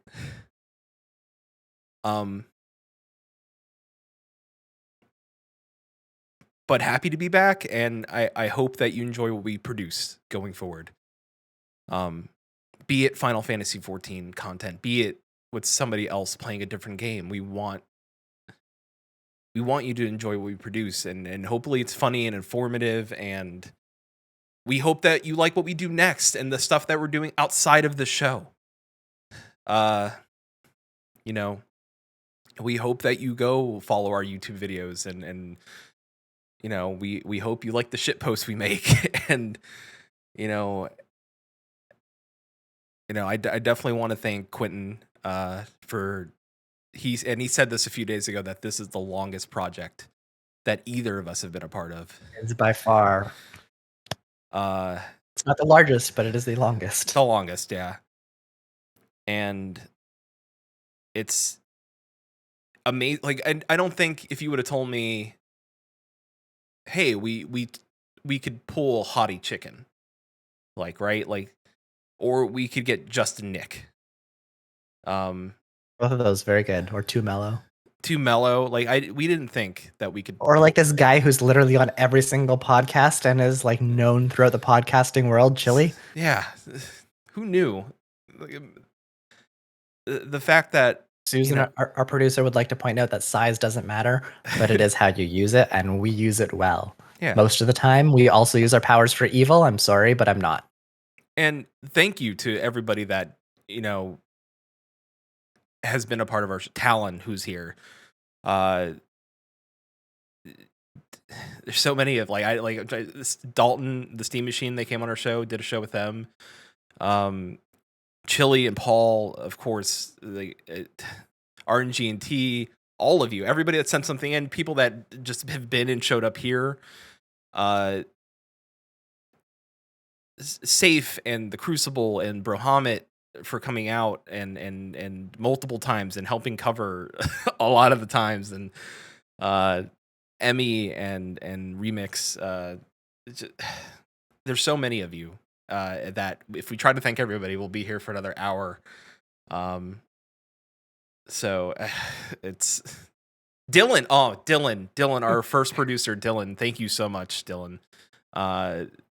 I know you're going to listen to this. Dylan and I spoke this week, and Dylan is going to listen to the. She was visiting family, so hi, Dylan. We miss you. Yeah. You're awesome. Yeah, thank you. Hope you're doing well. We hope that we can do right by all of you. Like that, I think that's justifiable. I think when Ine told me that, we did a lot for the community, we hope we can again. We hope we can do more for the community we surround ourselves with. Last year was a long, weird year. And even despite our challenges with the content we produce, we did a lot of good last year, and we tried our best. We raised over $1,000 for the Trevor Project. We raised $500 for the Trevor Project. We raised over $1,000 for the bail. Yep, the bail fund. The bail fund. So we hope to do more stuff like that again in the future. And of course, I think, again, I want to thank Quinton for 5 years of doing this, being my best friend, and being Thank you. the pillar and the rock of the show. And of course, my other rock, and both these people keep me grounded. Susan. Susan is here, but I think we'll let Quinton go ahead and speak first before we bring Susan.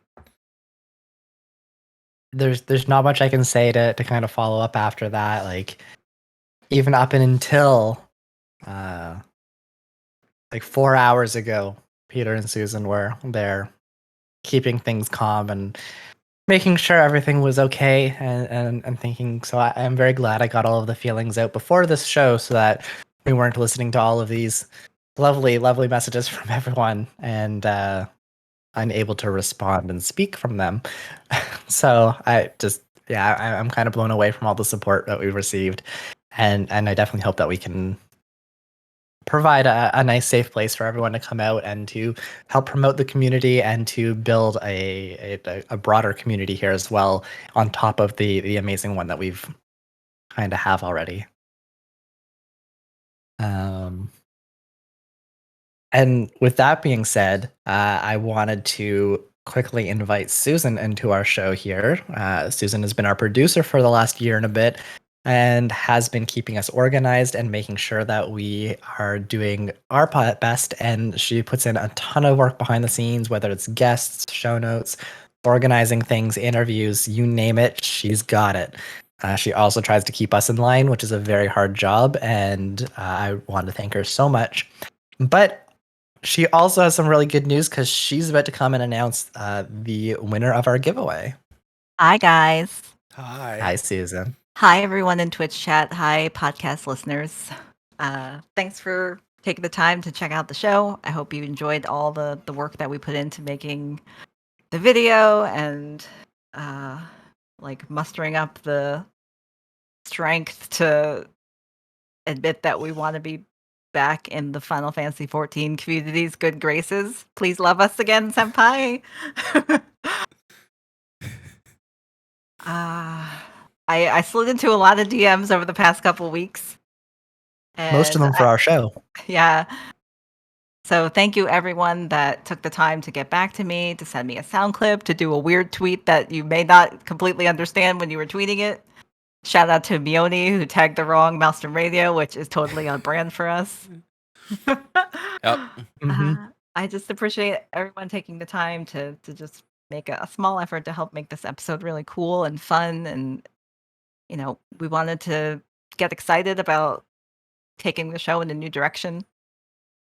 I mean, I've never been a podcast producer before and didn't really know what that meant. So I've just tried to try new things and try to take the show in different directions. Try to get guests that maybe are different than people that we might normally think we'd want to talk to. Like, I mean, the three of us have talked a lot about what we want to be and what we want to do, and we don't want to put ourselves in a box, but we still want to be grounded in something too. So, like, you know, we want to be in the Final Fantasy XIV community because, I don't know, that just feels like it's our home. We're Maelstrom Radio. But we also want to know about other gaming communities and other MMOs and other content creators that do things that maybe are different than us, but like it seems like there's a lot more similarities and things than differences. And it's just fun to get to know new people and make new friends and share the cool things they're doing in other games with our audience. But enough about that. We got a contest. We do have a contest. So I scrolled through all the chat. I apologize that the exclamation point raffle thing was not working. I don't know what's up, but I went through. I made sure I got all the entrants. Got 5 of them. Yeah, so I'm just going to use the Google random number generator. I assigned everybody a number. Yeah, I have the list 1 to 5 here. Yeah, so in no particular order, I'm going to generate a winner. And the winner is... No drum roll because we weren't that ahead. No, sorry. The winner is Paul. Paul Metal. Hey, Paul Metal. Congratulations, Congrats, Paul. Paul. Congrats, So, Paul. I'll be sliding into your DMs in the future, and you can let me know which version of the game you want. It is not rigged. There's only 5 entries. He had a good No, chance. if it was rigged, it probably would end up going to Chili because Chili seems to win a lot of things. Chili does win. But then Chili would just like give it away to Also, someone else. Chili walks Susan into wins places a lot and of wins things. stuff. Susan does win a lot of things too. I only win Final Fantasy things though. You listen. This is a Final Fantasy thing. So here's a fun story that I don't think has ever made it onto a podcast or a show or anything like that. Susan's won so many things from the Final Fantasy XIV streams. They sent her a gift, a prize Without even doing anything. on accident, and they're like, "Oops, we sent you a prize on accident." She's like, "Do you want it back?" They're like, "Nah, keep it." They mailed me 3 solar activated Moogle orchestra figures, so I have 3. Yeah, I just got a box in the mail from Final Fantasy. So I've won 2 Namazu and random Moogles. Imagine winning so need to many send you a times random that backpack. Essie's is like, you know what? You're so lucky. Here's some free stuff. Yeah. Yeah, congratulations, Paul. We'll get to that to you after the episode. And yeah, was there any other shoutouts did you have any other shoutouts that you want to do before we wrap up today, or? I mean, I kind of blabbed about everything. Like, I appreciate everybody that is hanging out here with us tonight. All the people that I chatted with through DMs and emails and Discord DMs. And I am thankful for you guys. I think this has been a really fun experience, and I want to keep going, and I hope that we can grow and do better shows and make more fun videos and do more giveaways and hopefully get the exclamation point raffle system to work at some point. That would be great. Everything else went off without a hitch. I know. I just want us to keep having fun. I want this show to always be fun. That's the most important thing. So Peter, next week. Next week. So next week, besides Thursday, which is Diablo night, as you all know, we are changing the record day live show back to Fridays. We're no longer going to be on Sundays. We were originally on Mondays, and then we moved to Fridays, and then we moved to Sundays. And We moved to Wednesdays at one point. Oh yeah, we were on Wednesdays for a week. We covered a large majority of the week. We did. So our next episode will be Friday, June 11th, 6 p.m. Pacific, 9 p.m. Eastern. So it's going to start an hour later, but it is going to be on a Friday. That means hopefully we'll have, East Coast and West Coast, and more people will be here live. And that's really what we want. We know Sunday nights are hard for a lot of people to show up. You're spending time with your families. You're getting ready for work. And so Paul just wanted to point out, he says, "Oh my god, we lose a shit and gain a Maelstrom." So this was She-Hills I Tank. Their time slot was around the time. It was originally our time slot before they jumped in there. And they switched their time, so it just so happens that we decided to jump back in that time slot. So it was really funny coincidence and timing. It's serendipitous, really. Yeah. So, but yeah, so it will be an hour later from our normal show, but we hope that on Fridays it's a little bit easier, especially for our European or Australian friends, people who are in time zones ahead of us. You get to sleep a little bit more, or you get to wake up a little bit early. But even if you are staying up really, really late, you should be able to sleep in on Saturday, and that's going to help a lot. Yeah. Chili says it's an hour later. What if I'm asleep and he puts laughing bees? Pride laughing bees. Yeah, so Chili sleeps. The day that I find you asleep is going to be really impressive. Yeah. Well. Yeah, so starting next Friday, June 11th, 6 p.m. Pacific, 9 p.m. Eastern, and every Friday going forward, you will find us, 1 a.m. British Summer Time, you will find us on the Fridays. That means that the upcoming episodes with Fiddleback will be on June the 18th. Yes, thank you. I'm sorry. So that will be on Friday, June 18th, and then we will have another stream with Sloth Queen on June 25th on Fridays. Yep. So check your calendar. We will be switching to Fridays. Hopefully that's a little bit easier for everyone. And as always, you can find us in our Discord if you want to come and hang out. Yeah. But this has been a really great 150th 5-year anniversary episode. It really has been. It's been a lot of fun. Thank you all. Again, thank you, Susan and Quinton. Thank you, everybody in chat. Thank you to everybody that shared subs today. Oh, love that. So many subs. So many subs. Now we're going to be Hoagie go round. All right. Let's go. Thank you. I made a button. Go ahead. I have one thing to say. It's been a couple years since you've had the chance to say this. Oh, I know. I can't wait. And how much are you looking forward to this moment? Can't wait. Real quick, for this 150th episode on a Sunday night, Quinton, do you have anything else for anybody? I do not. Susan, do you but have I do anything want else? to. I'm good. Say the thing. Oh, wait. Go ahead. Without further ado. Yeah. Come on. Till sea swallows all. Keep listening.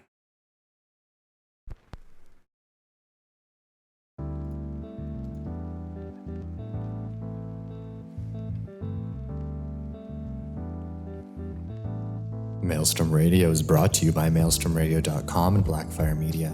Produced by Flatus, Shintier, and Susan Sprinkle. Join us live Fridays, 6 p.m. Pacific, 9 p.m. Eastern at twitch.tv/maelstromradio. Send email to show@maelstromradio.com, tweet us at maelstrom_radio, or join our Discord at maelstromradio.com/discord. Views and opinions expressed by our hosts and guests do not reflect the views and opinions of any companies discussed on today's show.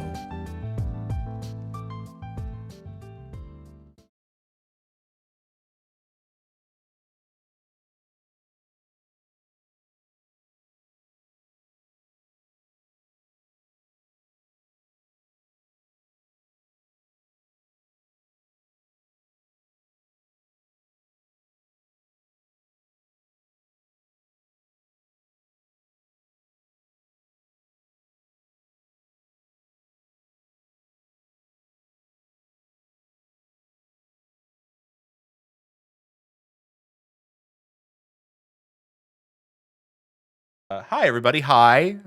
If you're still here, hello. Quinton had to go take a quick stand up and stretch because we've been sitting down for a while. Susan is here, though. Hi, Susan. Hi. I don't think there's been like an after show in a proper while. Has after there? show? No. Not in a while. Yeah, secret after stream. Secrets. So many hydration redemptions today. Because of that, I think that's my why God. Quinton's taking a break. I am last on my last sip of water. El Chorzone is giving us an applause with his butt cheeks. I don't. We thank you. So he's twerking? He's slapping them cheeks just for us. Slapping cheeks. The El Chorzone story. Again, thank you everyone that showed up tonight, and posture check. You can't even see me right now, but I am posturing correctly. Seriously, Do we have a we don't really have a proper after show screen to put up. We just have the stream ending. Is there some other thing? I mean, I could put it back to our scene, or like our show scene. Yeah, there'll just be an empty box where Quinton is. Quinton's currently, yeah. Aw. There you go. So I was for El Chorzone. First posture check was for El Chorzone. All right, I guess I don't think we have rules on it, so I guess it works. That's fine. Yeah, sure. Make other people do stuff. Yeah, I like that. Yeah. Can we change all our channel points to make them do things? Yeah, that would be cool. Oh, Quinton's back. Quinton, we're gonna change our channel points so the audience has to do stuff. I'm back, and everyone gets excited about my chair. Like, Yeah. Yeah. Weird people. Yeah, right? Yeah. Yes, I was very hydrated. Everyone keeps Yeah, making so much us hydration. hydrate. I hope you like the ending music and the new intro music. So shout out to Husky by the Geek for our new intro. That was, of course, the twinning along. Everyone was so nice to give us permission to use their stuff. Mm-hmm. And like they're like big time people, and they're like, "Yeah, sure." Yeah, I'm go like, ahead. really? Yeah. They're like, "Yeah, Yeah, sure, like, whatever. Oh, yeah. okay. Yeah, you're nice. Your audience dwarfs your audience like dwarfs ours. Like we're not even a blip. Yeah. But We have okay. to use that, yeah. Yeah. But yeah, I mean, and both people like reached out to me like super quickly and were really nice, and yeah, it was awesome. I do have to say that I every time that I listen to that intro, which I've listened to it a lot because it's amazing, I still can't shake it that it's a Full Metal Alchemist interstitial. That's all I can think of when it's like that's it. We're now if we're on the Full Metal Alchemist cast, like that does not look good for us. Oh no. Who am I? Don't know. Oh no. I don't know anything. I'd say I'm the short blonde one, but that would make me the robot. There's a lot. I was like, there's a lot of not good times in that show. No. I rewatched it last year. It was very good. No, wait, this year? It is good. I've rewatched it in the past 6 months. It is because I good. haven't seen it in a decade, and it's still good. But you get to some scenes, you're like, oh no. So for show titles, I figure we can chat about this since we're after show. Sure. I have Let's Get Jiggly and Finally Moist. I kind of like Finally Moist. I kind of want to go with the jiggly one because I feel like moist is a whole other conversation we could have. But there's so much hydration. There was so much hydration. This is the most moist podcast. We've never been this moist. There was post-show moistness. Post-show moisture? I guess post-show moisture. I should get that clip from... Remember that promise that we made earlier today? Because we're getting very close to changing that. Oh, boy. Phrasing? Too much phrasing. Too much phrasing, yeah. Moist. Moist. Nope. Moist up, boys. We're not doing a hot tub channel. No hot tub channel. No hot tub channel. That's less hydration and more sexualization, right? Like, if you get moist enough, then you Because might you're as in a well hot just have tub, a that pool. doesn't make it sexual. no. If I'm getting in a hot moist, tub, though. it's gonna be sexy. Okay, noted. Fair. Excuse me. That's going to the quotes channel. I'm sorry. So, just so you know, My pitch for a Maelstrom Radio hot tub stream was to get a kiddie pool and put our dog Poe in it. Yeah. And just have that on cam. Because I would like to watch that. Or set up a camera and I could pull a Homer Simpson hanging out in the backyard and talking to people on Twitch. What's up? I just want a Poe cam. He's easy to cam up because he barely moves. That's true. He's got 3 spots. That's it. Couch. Yeah. Other side of the couch. Crate. That's it. Just got him a nice little bed near your desk. He doesn't Convince go in him to our sleep there? rooms. He's Oh. still too scared to venture into other parts of the house. I don't even know if it's scared at this point. I think he might just be. I've tried to get him in my office because I would love nothing more than to have him just hang out with me while I'm working during the day, and he won't come in here. Should have got more water before I joined here. Lloyd. Lloyd. Yeah, Lloyd would like Flatus in a Speedo and Band-Aids over his nips. One of those blow-up hot tubs. Yeah. I would like to see Flatus in a Speedo. That would be quite a sight. You know, like Jack Black when he wears the Speedo, just dancing. That's highly specific. That's fine. What did we say? Like, what was like the amount to make that happen? It was like $2,000. I think it was $2,000. I don't know why that was such a low amount, but Yeah, and I'm scared though because I'm scared that someone's gonna hit like a weird lottery win and be like, I got $5,000, and 2,000 of that seems like an easy drop. It originally was like 2,000 bits, Yeah. just too low. Yeah, it's too low. Because it's like $200, and that's not I enough. mean, if we add up 2,000 all those, 2,000 would be something you'd want to consider. like all those subs and bits that came in today, like you're well on your way. How did We're you? getting close I also to just want to 100. point out that I make no money from the Maelstrom Radio account.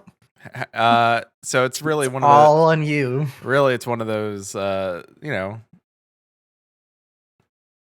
How did you become partner? Well, let me tell you a tale that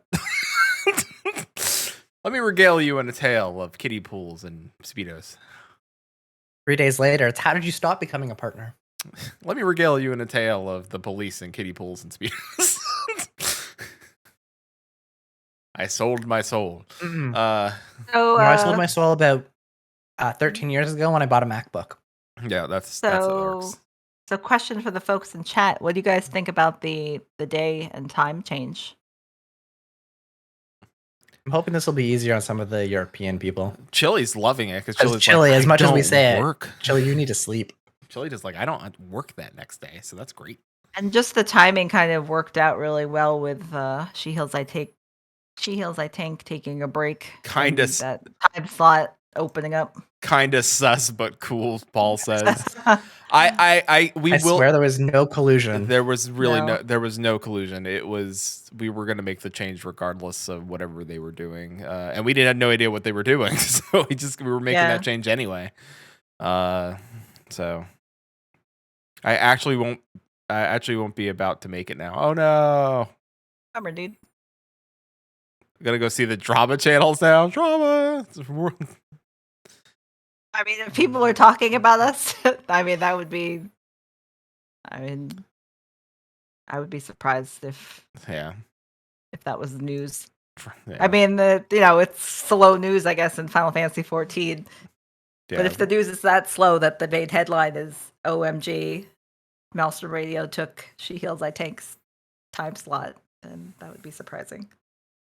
Hey, yeah, Paul, link me those drama threads out. I'd be interested just to watch. I have popcorn. Yeah. Oh yes, Master Radio on Drama Alert. Talon, I'm sorry you won't be able to make. I'm assuming you have stuff going on that late at night, which is 8. I think that's 8 p.m. his time. So. Yeah. Well, I know he has a yes. He's like a RL D&D group, so it might overlap with that. Probably. Not that I keep everyone's schedules, but I think I remember him. Not like it was a major loss for y'all. I'll start. I mean, it's always here, Talon. You can always watch it, which is great. Like that's cool. And we record it too. Yeah. Thank you, Paul. He'll start recording the drama for us. Keep us abreast of any stirrings. Maybe we can switch up to Mondays then for the recording instead of Wednesday. Feeney, welcome to After Show. Morning, my cat farted on me, so I woke up. You need to definitely go back and watch the VOD from the beginning. Yeah. Because at least for the first 10 minutes, it went really, really well. Yeah. And there's also some really cool clips, about an hour in, with all the different people saying really nice things, including Safe. He said some things. They were great. Yeah, right. Talent has IRL D&D. Why do I know everyone's schedules? I don't know. You have a problem. I don't know why I do this. You have a problem. Producer magic. Chores and hearing about Feeney and being farted on by a cat makes me miss Finn. It makes me sad. He was farty. Tarzan will also probably miss it because we start at 8 p.m. Central and finish at 9 p.m. Central. So we probably, unfortunately, won't link up with the Friday Night SmackDown. But I'll be on at 9:01. I mean, that's not necessary. The cool thing about the time, though, is that if I wanted to stay on and stream afterwards, I could take a break, come back, and then stream late night, which seems to be a thing I do anyway. So it really does. And it's late for me, and I'm 3 hours behind you. So, and it does open up the weekends to stream more, and it's going to be better for overall scheduling and stuff we want to do.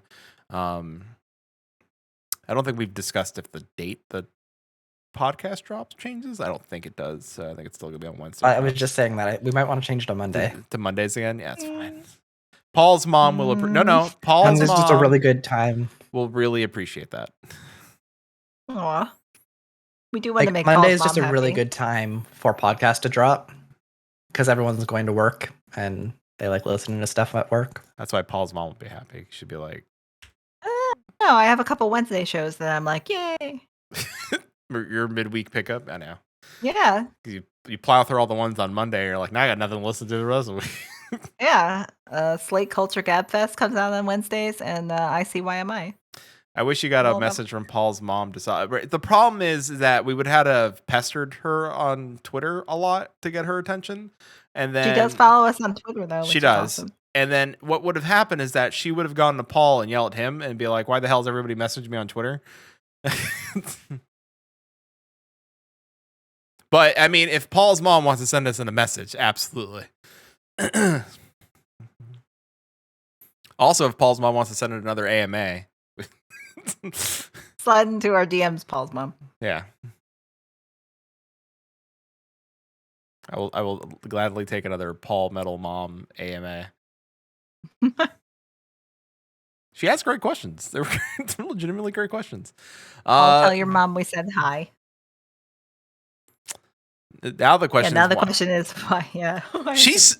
I would love to hear a Paul Metal like this, like Paul Can Metal's she be a mom. Can she be a guest on Moogle Go Round? Now that would be dope. I mean, we know that Paul's mom loves chili. Yeah. Would love to hear that episode.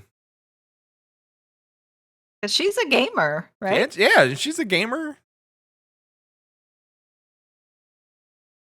Chili even put out a request this week. He's like, we need to find guests for our show. Paul's mom. You can make it happen. She wanted to do podcasting, YouTube, and streams. Get her in. Just let her be guest on your show. You have a show. She wanted to do podcasting, YouTube, and streams. All the things. She wanted it. Yeah. Damn. Paul's mom doesn't mess around. She's ready to go. But work and traveling to the S. Traveling makes that harder. Yep. Yeah. So we'll see what happens once travel restrictions start lightening up a little bit here again. Oh, we might have to adjust our times. Susan, Peter and I have talked about. It's like we need to go visit Paul in Chile. Susan and I have been watching like videos of Japan, and I'm just like, we want to go to Japan? Let's go to Japan. Yeah, we want to go with Quinton to Japan. As I have told everyone else who has ever mentioned Japan, I will always go to Japan. So literally every time that someone's like, "Hey, do you want to go somewhere?" I'm like, "Sure. Where do you want to go?" Like, let's go to Japan. I'm like, all right. Like, if I want to go to Japan, and like the first thing I want to do when I got off the plane is go get okonomiyaki, and be like, okonomiyaki. No. First thing you do is you get your rail pass, so you Okay. can travel. That's right. Yeah. Second thing you do is go drop off all your stuff if you got a bunch of stuff.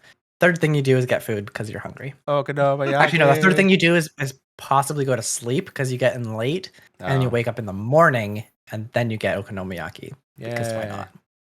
Or ramen, or both. I mean, just go get everything. Depends on when you get in. Yeah. I have done this multiple times now. I have a pattern. I think part of it is that like there's so much like you can go to Japan once and not see everything easily, and then be like, now I got to go back to Japan. Oh, that's why I've been 3 times. Yeah, that's why I want to go with Quinton. Come Like, I want to go with someone that knows what to do because I would be overwhelmed by everything. So, Paul, you say you don't sleep, you keep going. That's true. But the trick with it, where I go, is every time that I've gone, is I've woken up normally in my regular time zone, flown to Japan, stayed awake for 20 hours, fall asleep at a normal time at like 9 o'clock at night, and then you'll wake up the next day and you're perfectly fine. Your schedule, like you don't get the jet lag. You just automatically switch over into that sleep schedule, and it works really, really well. It does. And then you walk like 20 to 30,000 steps per day, and you sleep really well. Not joking. You should see my step tracker whenever I've gone to Japan. It's great. I feel like going in the fall would be cool because it's like cooler out and like. Fall isn't too bad. It's still Even though hot, Peter is a though. Florida man, he does not like the heat. You want I don't like the like beginning of April, Okay. spring, just as everything starts to bloom, because then you also get the Ooh. sakura. You get the cherry blossoms, Yeah, Susan like that. which is really, really pretty. But it's not quite as green because all the flowers and stuff are still coming out of hibernation, so it's not quite as nice. But you get You like sakura, it, which you is like really it too. good. You can't like flowers, asshole. I want okonomiyaki. Them flowers are okay.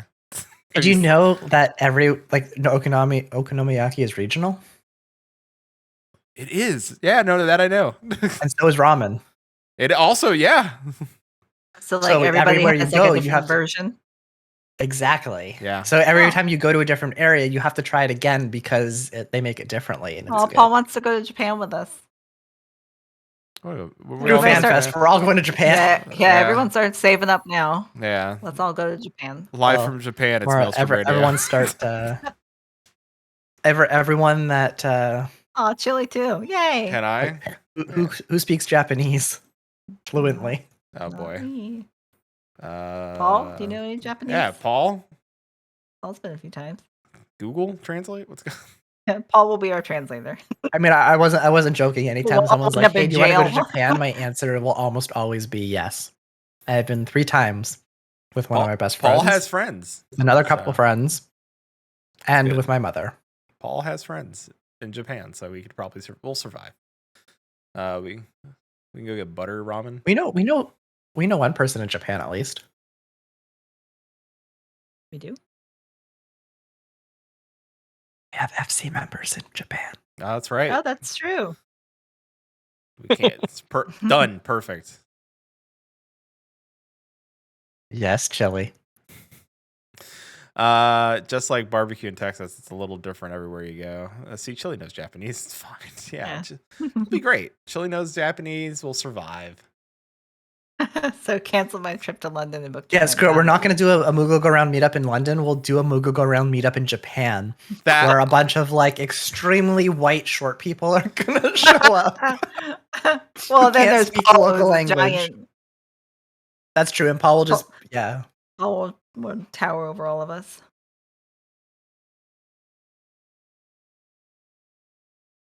Can you imagine like Chili in Japan? I would love to see Chili in Japan. For the Horde Chili. Senpai. Actually, if we go to around Christmas time, like the KFC will be incredibly busy. Yeah, you have to like book it in advance. Yeah. Mm-hmm. I don't know if I like But, KFC that much to book it in advance. Is it weird that Really fun fact. The fast food in Japan is like a lot better than here. Like even their McDonald's is like levels above what you get here. Is it weird? I told Susan that I would love to do just a day where we eat nothing but like convenience store food. Because like I've watched enough. I've done that before. Not crazy. Good to know. Japan, the convenience, like 7-Eleven food in Japan is awesome. great. Yeah. It's cheap and it's better than a lot of places. They sell that good Oh, yeah, like- instant ramen, like the one that has like dehydrated meats in it that like are actually good. Or you get like the pork buns. Oh. Or vending machine food, a little bit iffier because it's harder to find the food in it. You can get lots of drinks. Like literally every time you walk past a vending machine, you could get a different drink and you'd probably be fine. But you'd also have to like coffee because most of them are coffee. I know MR mukbang incoming. Yep. Live from Japan is the MR. Maelstrom Also, Radio every Maelstrom Radio after would do show it. turns into Maelstrom Radio. Yep. It's inevitable. Not wrong. I still have popcorn. Maelstrom Radio is the show after the show. That is true. Well, no, that's not true, Talon, because like the U.S. has really, really good barbecue. Yeah. Which I think is probably better than most of the world. We excel. Especially the Meats. South End. Well, it seems like I don't know if I've ever had proper Southern American barbecue is so unique. It is. Mm-hmm. Well, the Midwest has a lot of weird salads. I don't know if they're good, but they're unique. Feeney says, speaking of food, y'all know Lemon Drop. Yes, I see her. I watch her on Twitch. She's great. I do not know of them. I think she stopped doing YouTube things, and now she's just doing Twitch because she likes the social she interaction. doesn't like having interactivity. Well, no, she doesn't like having to like stage the food. She said that it takes like way longer to stage like the video than to just do it live on Twitch. Which makes She's sense. got a cool setup. I would try Jello salad, but I have a lot of reservations because that just sounds really. Is Jello salad the thing with the pretzels in it? The like layered thing with the pretzels on the bottom and Jello in the middle and like. There's a Cool lot of Whip types of and Jello berries. salad. I'm from Florida. I'm a Cuban boy. I don't know. I can tell you a Cubano is the best sandwich ever, but it's That is true. Paul wants a Shin cooking stream. I would like that. I would like to see a baking stream with Shin. I haven't baked a whole lot in the last year because pandemic and I don't have anywhere to put all the baked goods. I know there was a discussion of doing a meal. Lloyd, why? I'm What? sorry, but Lloyd, why? Whoa. Spinach and mayonnaise. Spinach and mayo. Jello salad. Jello. Wharf. There's a lot of weird salads in the Midwest. Now that I am a Midwest resident, like I didn't know ham salad was a thing. I didn't know that either until No, I got that's- here. We went to the grocery store. I'm like, what the hell? And we were walking around like and pink gelatinous. Susan Susan's like walking around like, this is your grocery store. I'm like, cool. I'm like, what the hell is ham salad? I don't know. Why is it pink? Ham salad. There's pea salad. Or just a bunch of like peas and mayo. I mean, I was okay with there's a bunch of peas, but as soon as you said and mayo, I'm like, nope. It's most. It seems like most of them are mayonnaise based. Yeah, pea salad. Jello and mayo too. Yeah, pea salad is also death salad for chili. So there's always a form of death for chili in the food world in some Yeah. Oh, that's a different stream, not in this channel. No. Not that pea, Paul. Yeah. That's no hot tubs. Talent says that Texas barbecue is the best barbecue. I can't say for sure because the last time I had Texas barbecue, I think I was like 9 or 11 or something like that. So it's been a long time and I haven't had Texas barbecue. But I also don't know the rest of the southern states, so I'd have to try all of them.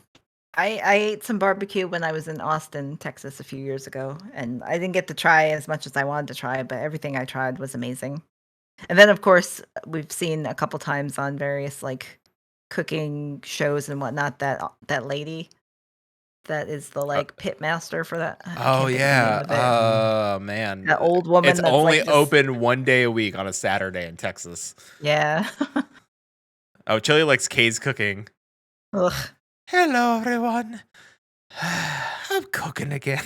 She's always so winded. Always. She just We won't play but roulette she's with you. already winded.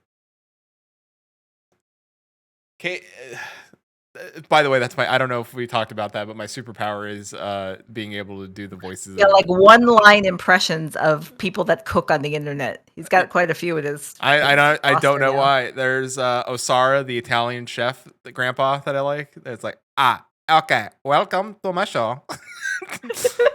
Today we cook the chicken. You do. Who else you got? You got Maddie Matheson. It's me, Maddie.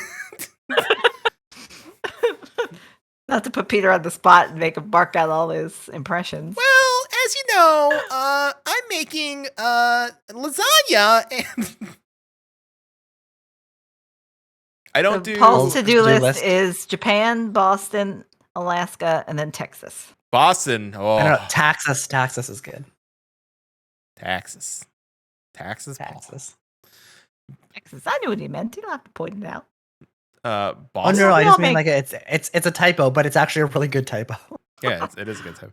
I imagine. Can you imagine Paul in Boston? Like, Well, Paul's all about his Celtics. I know he's about the Celtics. I've never been to Boston.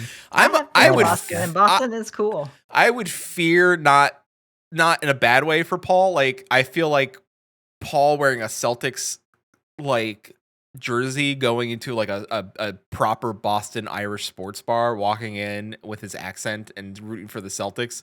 They will buy. Yeah, people would just love him. Oh, he'd have to go to the hospital. Like they would have like talent. Like why did Paul go to the hospital? Liquor poisoning because people kept feeding him drinks. And Paul's just in the hospital, like thumbs up, like I lived, bitch. I'd be kind of worried about going to Texas, depending on which city in Texas. When y'all come to Texas, y'all have to come. Yeah, of course. Yes, the best way. Paul's all about this. That's the best vacation he could have. Yeah. He's booking his ticket now. Right now. In fact, let's switch this over to just chatting. Yeah. Booking his ticket right now. Like, like park the car, and Paul's like loving it. He's like, yeah. I could see. I'd like to hear both Paul and Chili tried to do a Boston accent. I would love that. I would love nothing more than that. If it's as good as Chili's Texas accent. Park the car, like the. I would love to see. Paul, Chili, have either of you ever had a Cuban sandwich? Like that would be interesting. It's such a good sandwich. My favorite Cuban sandwich that I've ever had was like a modification on it. Because I used a whole bunch of smoked meat, smoked brisket, which was really, really good. But then I modified it and put on some thick slice, and I'm not kidding, it was this thick after it was done cooking. Smoked bacon onto the sandwich.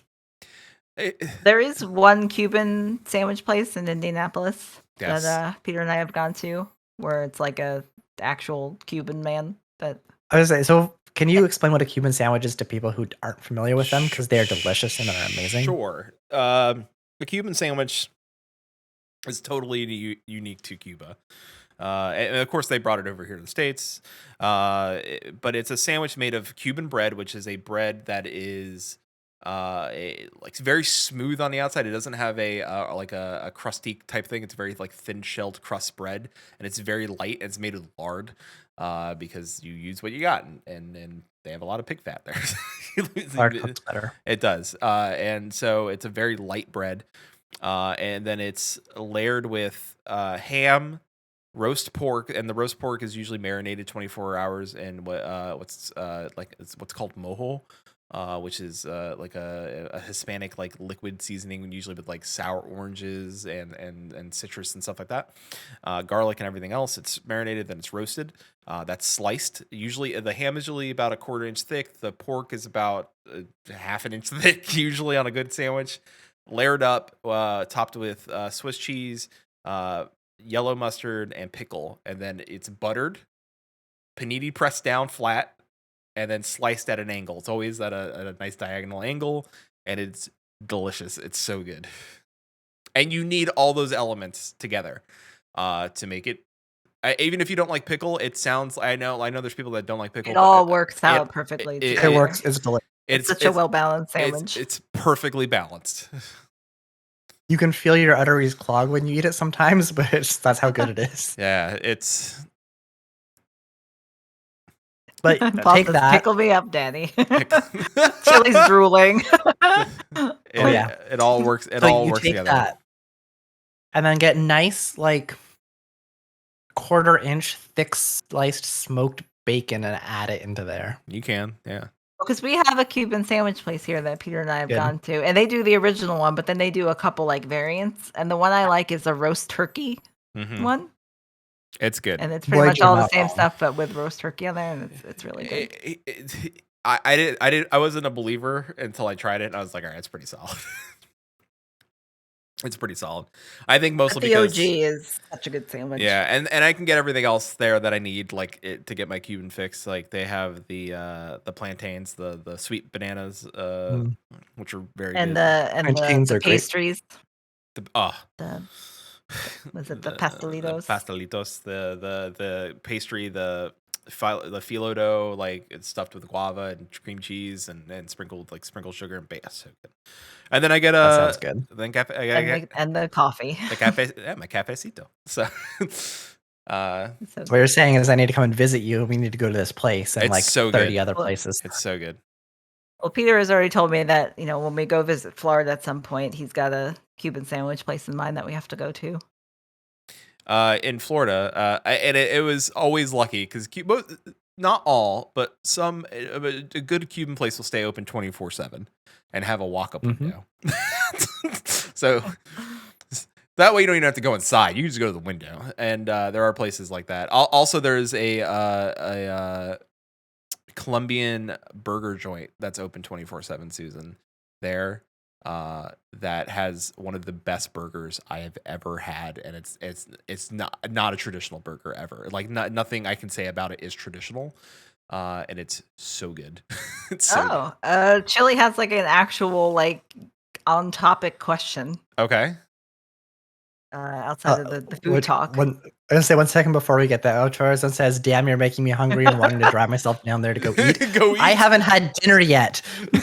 Oh, that's a good idea. You drive El Chorzone. Just Yeah. saying. It is worthwhile, yeah. Yeah. But, yeah, I haven't had dinner and I've had to listen to all of this. So, So I'm to very go much away looking from the forward to food that later. talk, Yes. Chili has a question. There's a new MMO by ex-Blizzard staff coming out eventually that is non-combat MMO. It's mostly for crafting gathering. I did see like a little blip about it.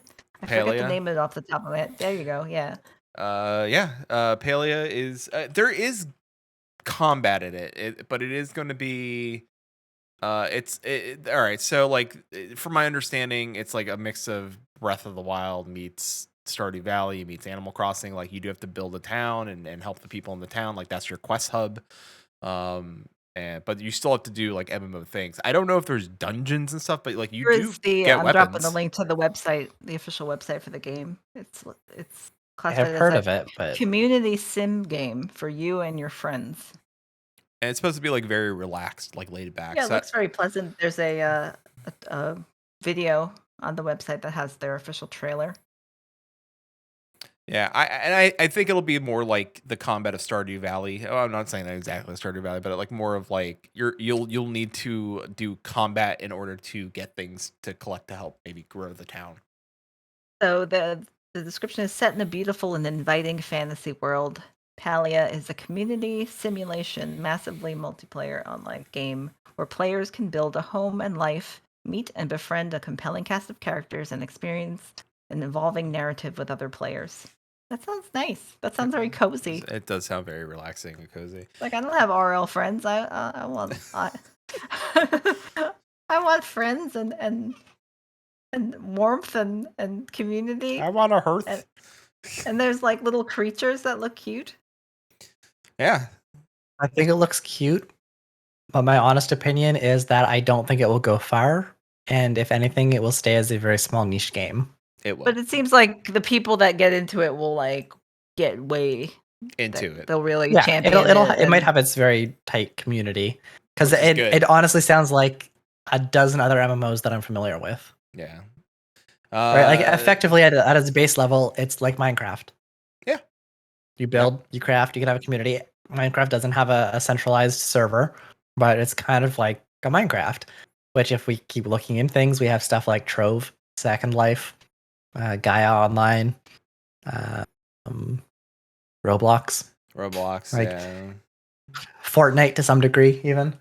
Like you have Fortnite's a little bit more combat focused, but like it looks really cute, and I hope everything goes really well with it. But it seems like it's just a rehash of other MMOs or other games that doesn't really seem to add anything new, which is kind of why I'm confused about it. Like it doesn't seem like it's something to watch doing for anything sure special. and see what it does. Like how they Yeah, go. but I think both Paul and Chili are signed up for the alpha or whatever for it. I'm Yeah. dropping a link in here of look at these little critters though. Look at these little things. Look how cute they are. Look at their little tusks. I can't look because I'll ruin In the show. Discord. I put it in Discord and I dropped the link here, so I'll look at it later. I mean, they're cute as heck. They are cute as heck. So, I mean, I would, not saying I didn't already like not do it, but I'm gonna do it right now because I don't know if I did or not. I might have. yeah, it definitely looks interesting. And either way, it looks like something that we should check out as a show just to see what it's all about. I mean, in terms Curiosity's of sake.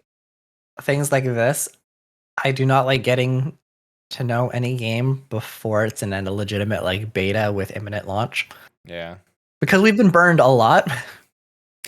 Yeah, a lot. That's how I met. Yeah, and it really does. Like, it's cool that they're going into an alpha already and willing to show it off to people randomly. That's ballsy move for an MMO. Like, I don't think a lot of MMOs do it unless they do like some sort of. And it doesn't seem like I don't know if Yeah. this was ever kickstarted. Like, I feel like it's got backing, so someone's giving him money for this. But I like the pitch. I like the idea of like, hey, cozy MMO. I think that's big right now. People want cozy, like, cute, not necessarily. Yeah, Chili's saying no, there was no Kickstarter. It got backing from a company. So we'll see where it goes. I mean, like, I'm watching a And lot Paul's of things. got his eye on Pantheon, which I know you have an eye on. I as do well. have an eye on Pantheon. Pantheon is again one of those ones that I'll wait until it comes What- out. Yeah, wait. Believe it when you see it. Yeah, because every time I'm like, well, I got a PlayStation 5, or I could have gave them $500 and got access to Alpha. Then Susan would have been mad at me. Well, it's a lot of money to spend. On one game that might not. I know. That's why I didn't want to do it. Like, it might not come out. But I know they have funding. I know that I watched the recent video for Pantheon about the updated animations for attacking and stuff. Like, the game looks great. Like, it has climbing. It's got weather effect. Like, I want it to succeed because I think Brad McQuaid was a great developer and a great like a genius about MMOs. I think given a chance to really stretch his legs, he would have gone far. And R.I.P.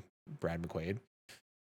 But the team wants to realize his dream, and so I would like to see it go. I think it has it's got the footing to be a good MMO. I don't know if it'll be they're not trying to be huge, right? They know that they're going to be a smaller MMO, and I think that's like focused on like party and community and stuff like that. Like I think they're playing to their strengths on that more so than they're looking at the EQ 1 and 2 crowd, not the World of Warcraft crowd. So not a bad. So not a bad idea. just as a background, it looks like if assuming Palia was created as soon as this company was created, then that means that there's been less than 2 years of development in it. That's early. Yeah. That's really early. I'm Like the parent company of this game is Singularity 6, and they said when they left Riot Games just over a year ago, this is in 2019. So the 2018, so there might be 3 years of development this summer. Ooh.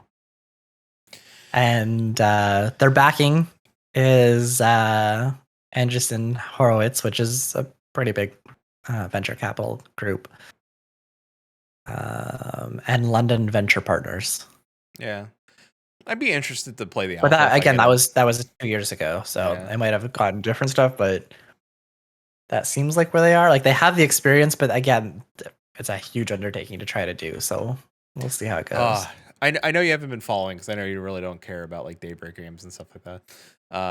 But the new parent company that owns them actually like released information and said, "Hey, listen, we are going to be very upfront and we're going to give them money and we're going to make sure that they get the support they needed that they haven't had." And I was like, "Get out of town."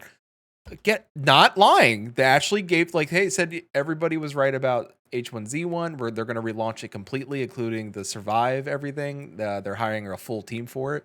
And God, what game was it? PlanetSide.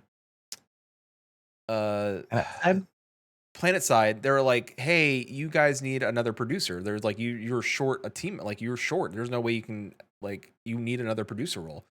Opened up the spot and they're like, "Yeah, we're gonna make sure EQ is gonna get some support." And they're like, EQ2 is not a good spot. They want to help that out and like put money. I was like, this is a really good company. This is the company that saved Mech Warrior. So I was like, all right, well, if they saved Mech Warrior, let's see what they do with, And I didn't know. Did you know that Daybreak owns Lord of the Rings Online? Like that's under their umbrella. Kind of sounds familiar. I didn't remember. I know it's I know they sold it. So just no.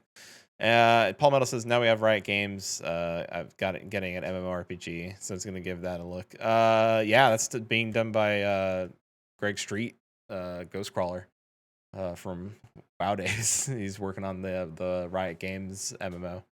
He actually posted a thought on Twitter, which I thought was interesting about People never do that. But no, I know, but like his was really like a really interesting thought about cultural appropriation in MMOs and like building community. Like how do you handle it without just making places like, oh, we're a race of honor and we're a race of war. We're like without like. And he's like, it's like not really a question. It's just trying to figure out, And he's like, and maybe not so much a discussion, but like, how do you like where do you go right? Where do you go wrong? And he's like, put just his thought process on it. And I was like, this is really interesting. Like, I never thought about that. Like, and that's cool to see that he is thinking about that. So, here at EA are gonna hear that EA is gonna let devs do stuff and not get into it, but I don't know if that's true. Crying Dragon Age. I mean, I'll believe it when I see it. Poor Paul. He just wants a new Dragon Age game. I don't know. I mean, I want companies to let their developers do what they need to do to make games good and release them in a state that's appropriate for players. You know, I mean, I'll be honest. Like, I think that Dreamhaven, Mike Morhaim's new company, is going to be Blizzard 2.0, and he's going to take it back to form versus what Blizzard is now. And I think, you know, that's going to be a good or bad thing. I know that and all the companies that are under the Dreamhaven umbrella are like one's RTS focused.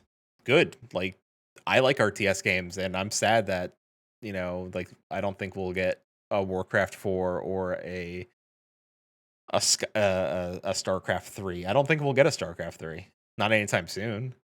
And even then, I don't know. I mean, StarCraft 2 wasn't the hit that they wanted. No, it wasn't. So, but the people that worked on StarCraft 1 are creating RTSs for Dreamhaven. So,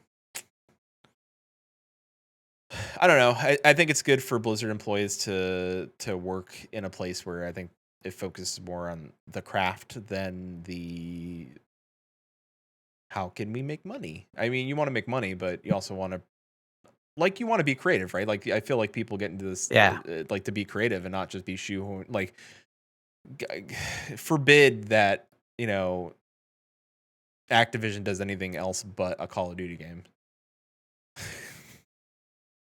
Like, every year it's like Call of Duty, the newest Call of get the next Call of Duty. Most duty.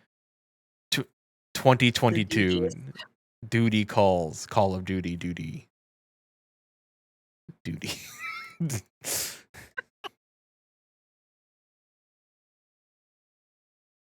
No? Duty. No.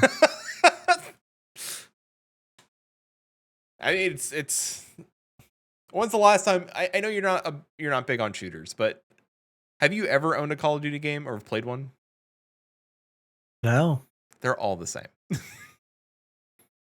I'm not surprised. That's also why I've never played them. The same. They're every single one. All they do is change certain things just to make them like oh, now you got to start over. Or hey, now there's. I have 7. I have 7 of them. Paul, other than the single player story, how many of the multiplayers are different? They have different DLC. They do. Well, it's true, because then they have to bring back the old maps. So, because people were like, well, what about this old map? Don't worry, there's a DLC for that old map coming out. I don't know, man. And then they got Warzone, which is like their answer to Fortnite. And Fortnite makes already like billions of dollars. So Paul says there's no difference. There is no difference. Exactly. There is no difference. That's why like EA and like the Battlefield game is like looking at like doing things differently and wanting to actually make a good game. So it just didn't date age times. It's just, that's all they do. It's just change the date age. That's it. It's like this is modern warfare. The graphics a little, increase the change the graphics. That's how they change it up. They're like, don't worry, next year it's gonna get spicy. Future warfare. Don't worry, next year past warfare. Not so modern warfare. That would require us to have EA Play. I have EA Play. Oh, there's an event. There's the event. Yeah, there's an Did event. not know about the event. There's an event. Possibly. We haven't really been good with covering any like events or. They tend to happen a lot during work hours. Like that part of the problem is that like. And we definitely can't live stream events. Yeah. It's hard because it's like, oh, okay, we want to cover an event, and then it's like, oh, okay, it's happening at 4:00 Eastern. And I'm like, I'm working. Like, well, now it feels like everything is so fragmented because everyone just does their own thing instead of there being like, this is the video game announcement event. Like now they're just all over the place. I like. Can we please have start our own thing called video game announcement event where we just announce video games? If that's like the biggest thing all summer is video game announcement event. That already exists. You know that, right? No. But we can do it better. No, it's like Paul's already got it. E3 already exists. Yeah, it's been around for a long time. And it's going to feature the whatchamacallit. No, we can have booth. No, it's different because we have panel by the grand names featuring Hobby Chicken. But we can do better because we'll have booth pose, and Poe could be in. Wait, is that E3 or that's something else? No, I'm getting my things messed up. Okay, PAX is more of a convention. PAX for is like, different. Yeah, PAX is like a convention for like like nerdy, all things nerdy, gaming, D&D. Like they do the live D&D of the I forgot the Critical name. Role, Rivals of Waterdeep.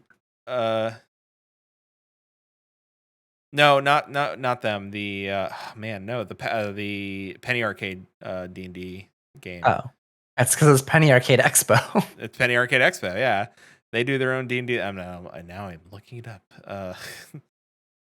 because it's gonna kill me not knowing the name, and then someone in chat's gonna beat me to it because they are like, I also listen to that, and here it is.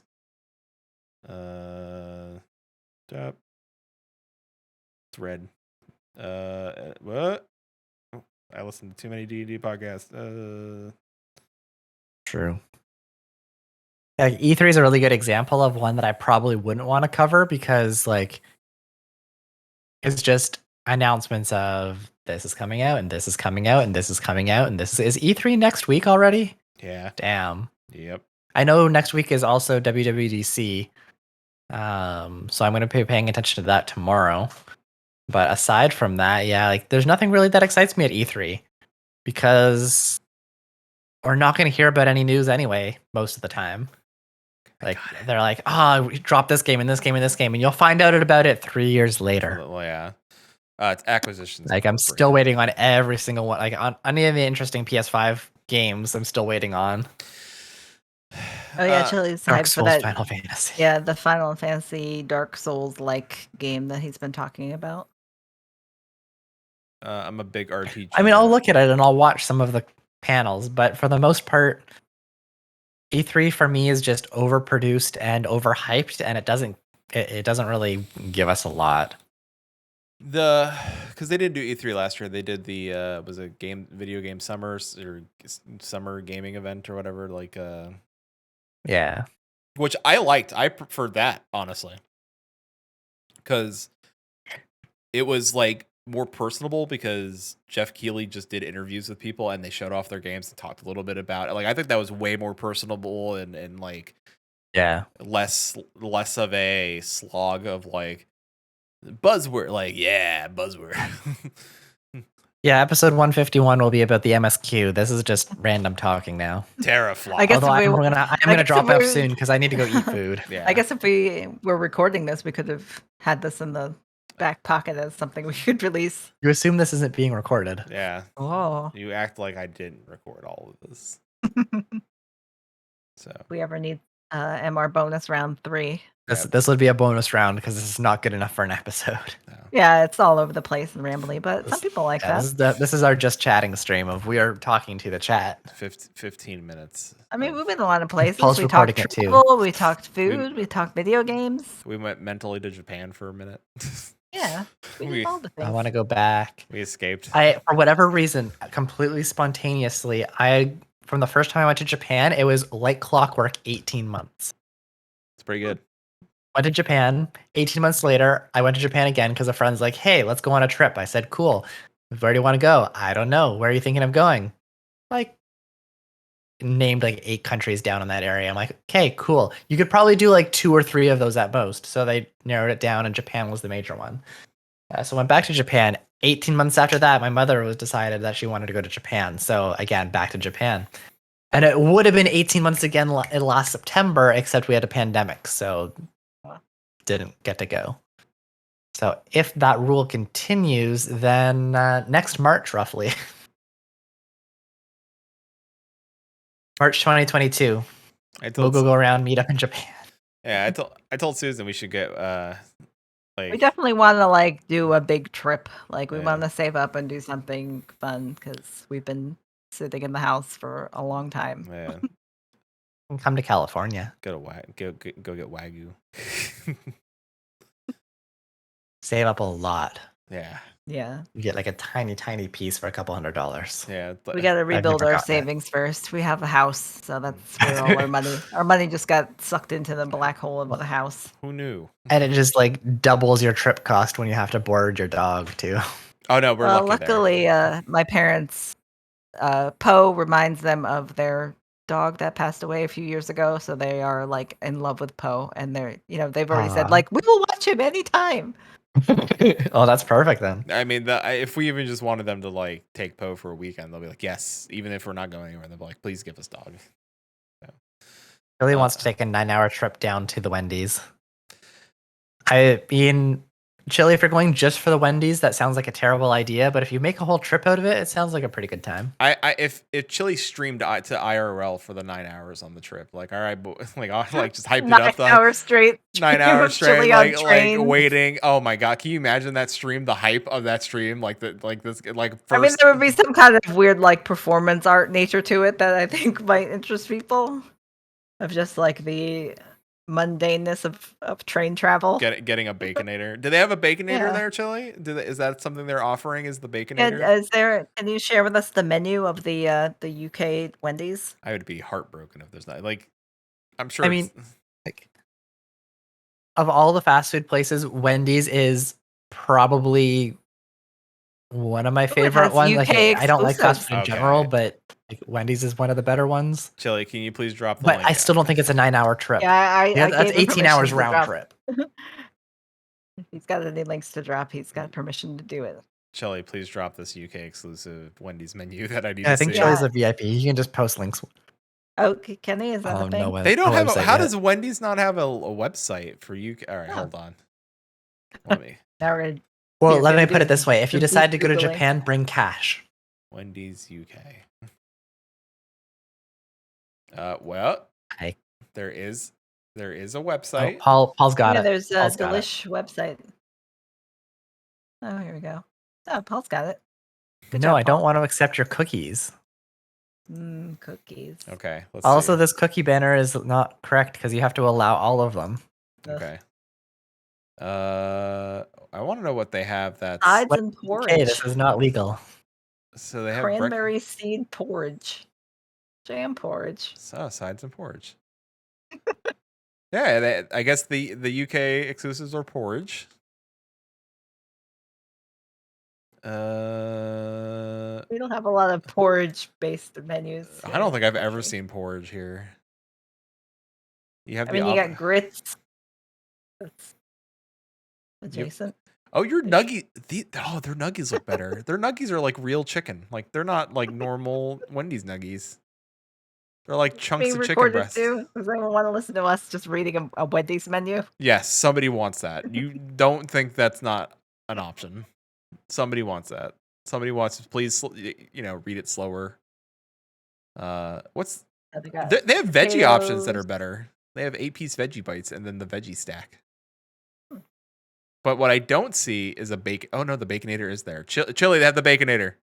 Chili, it's all. Oh my god, so it's 1,010 calories. You don't think about a Baconator until you eat the Baconator. I wonder if that's more or less calories than the American version. I feel like ours probably has more. It's kilocalories. No, it might be around the same. It's 67 grams of fat. Not 26 of the is saturated. 38 grams of carbohydrates. But if you're on keto, this is what you eat. Just take out the carbohydrates because bread. No bun. No bun. But what are you saving? What are you really saving? Actually, there might be stuff in the sauce too, but I don't think you get the sauce on the when you get it like with. You can ask them for like a keto version. They will. Interesting. So yeah, just no sauce and no bun. What's the difference between calories and kcalories? They're the same. Kcal is the metric unit.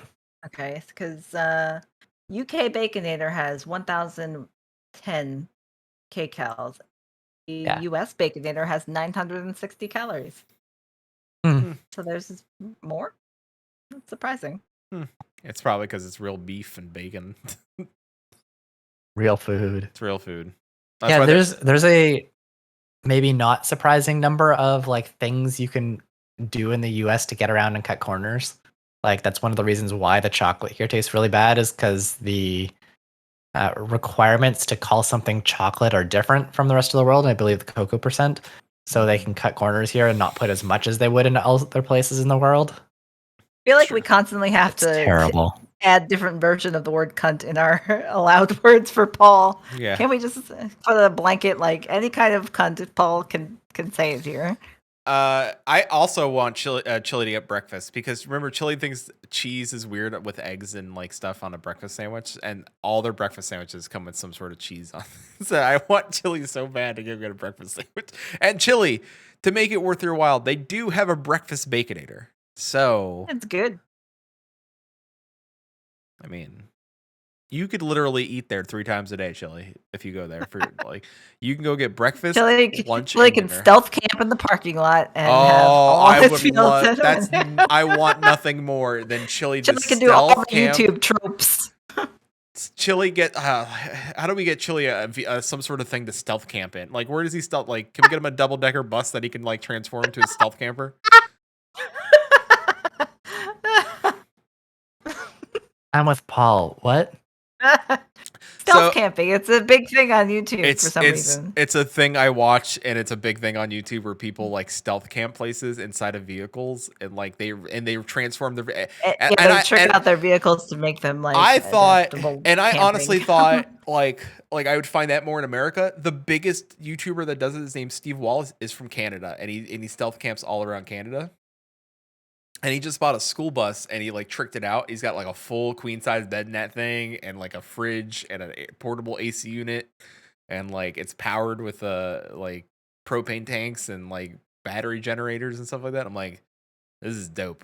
It's like, and then there's that other Canadian guy that you watch that does oh yeah, stealth camping too. He bought like a Ken. special van for he it or brought whatever. he brought like an Odyssey van. And then like tricked it out so he can like stealth camp and sleep in it and like parking lots of fast food restaurants while he eats there for 24 hours. I feel like me and you are like kids trying to like explain to Dad what YouTube is.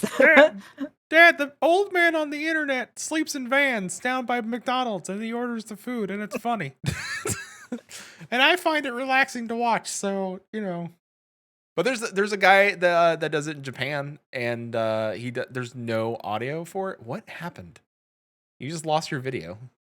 No. No, I went dark. He's Went just dark. leaving. I'm out. I'm Bye. gone. I'm gone. All right, let's too much. Let's let him go.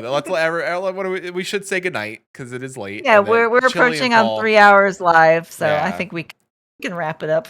We'll wrap it up. I had my mom messaged me like 2 hours ago that she just got into Indiana. So Okay. Wendy's is not worth an hour and a half wait. No. No matter where it is not worth an hour and a half wait. If you're waiting that long, you get yourself a couple of baconators. But let's let Quinton go so he can go eat dinner, and Susan and I are gonna go watch somebody stealth camp. And Thanks for hanging out, everyone. thank you. We appreciate every single Check one out of the you. recorded show on Wednesday. It will be our final Wednesday show, I think. Yeah. We'll get more information he as said- to We don't need to talk about this behind the scenes about this whole Yeah, like switching days thing. We kind of we'll like figure to out have a the bit of a days for buffer the to have podcast. the Wednesday. We'll switch. Yeah, we'll Susan will tweet out the things, or Susan will just keep us in line. But anyway, good night, everybody. If you're stood up to stay us and you're not slept yet, Paul, Chili, please go to bed. Beanie, Everybody go to bed. Feeny, I hope your cat Beanie, doesn't good fart on morning. you. Good morning or good night Yeah. if you're gonna go back to bed, and just I hope your cat doesn't fart on your face. So thank no, you. we're not everybody. talking about Wednesday for the thing. We're talking about release day for the Yeah, actual release day podcast for the episode. podcast. Release. Yeah. I'm on team. Just keep it on Wednesday so that we don't have to do stuff on the weekend. Thank you. All right. We will sort things out. We'll But sort it out. All right. Bye, everybody. Thank you. Have a good Bye, night. everyone. thank you for coming out. Yeah. Is there anybody on that we know? I know we don't. Oh, that's right. We should rate somebody if we can. Yeah, let's just throw. Do. Is there If anybody in chat has someone they'd like us to rate, we can raid Chili Farmer. Let's raid Chili Farmer. I don't know who that is, but okay. Got it. Lovely chap. all right. We'll start raid. That'd be great. Here we go. Chili So, Farmer. yeah. Thank you, everybody.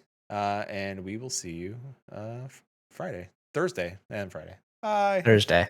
Both days. Both bofa. Bye, everyone.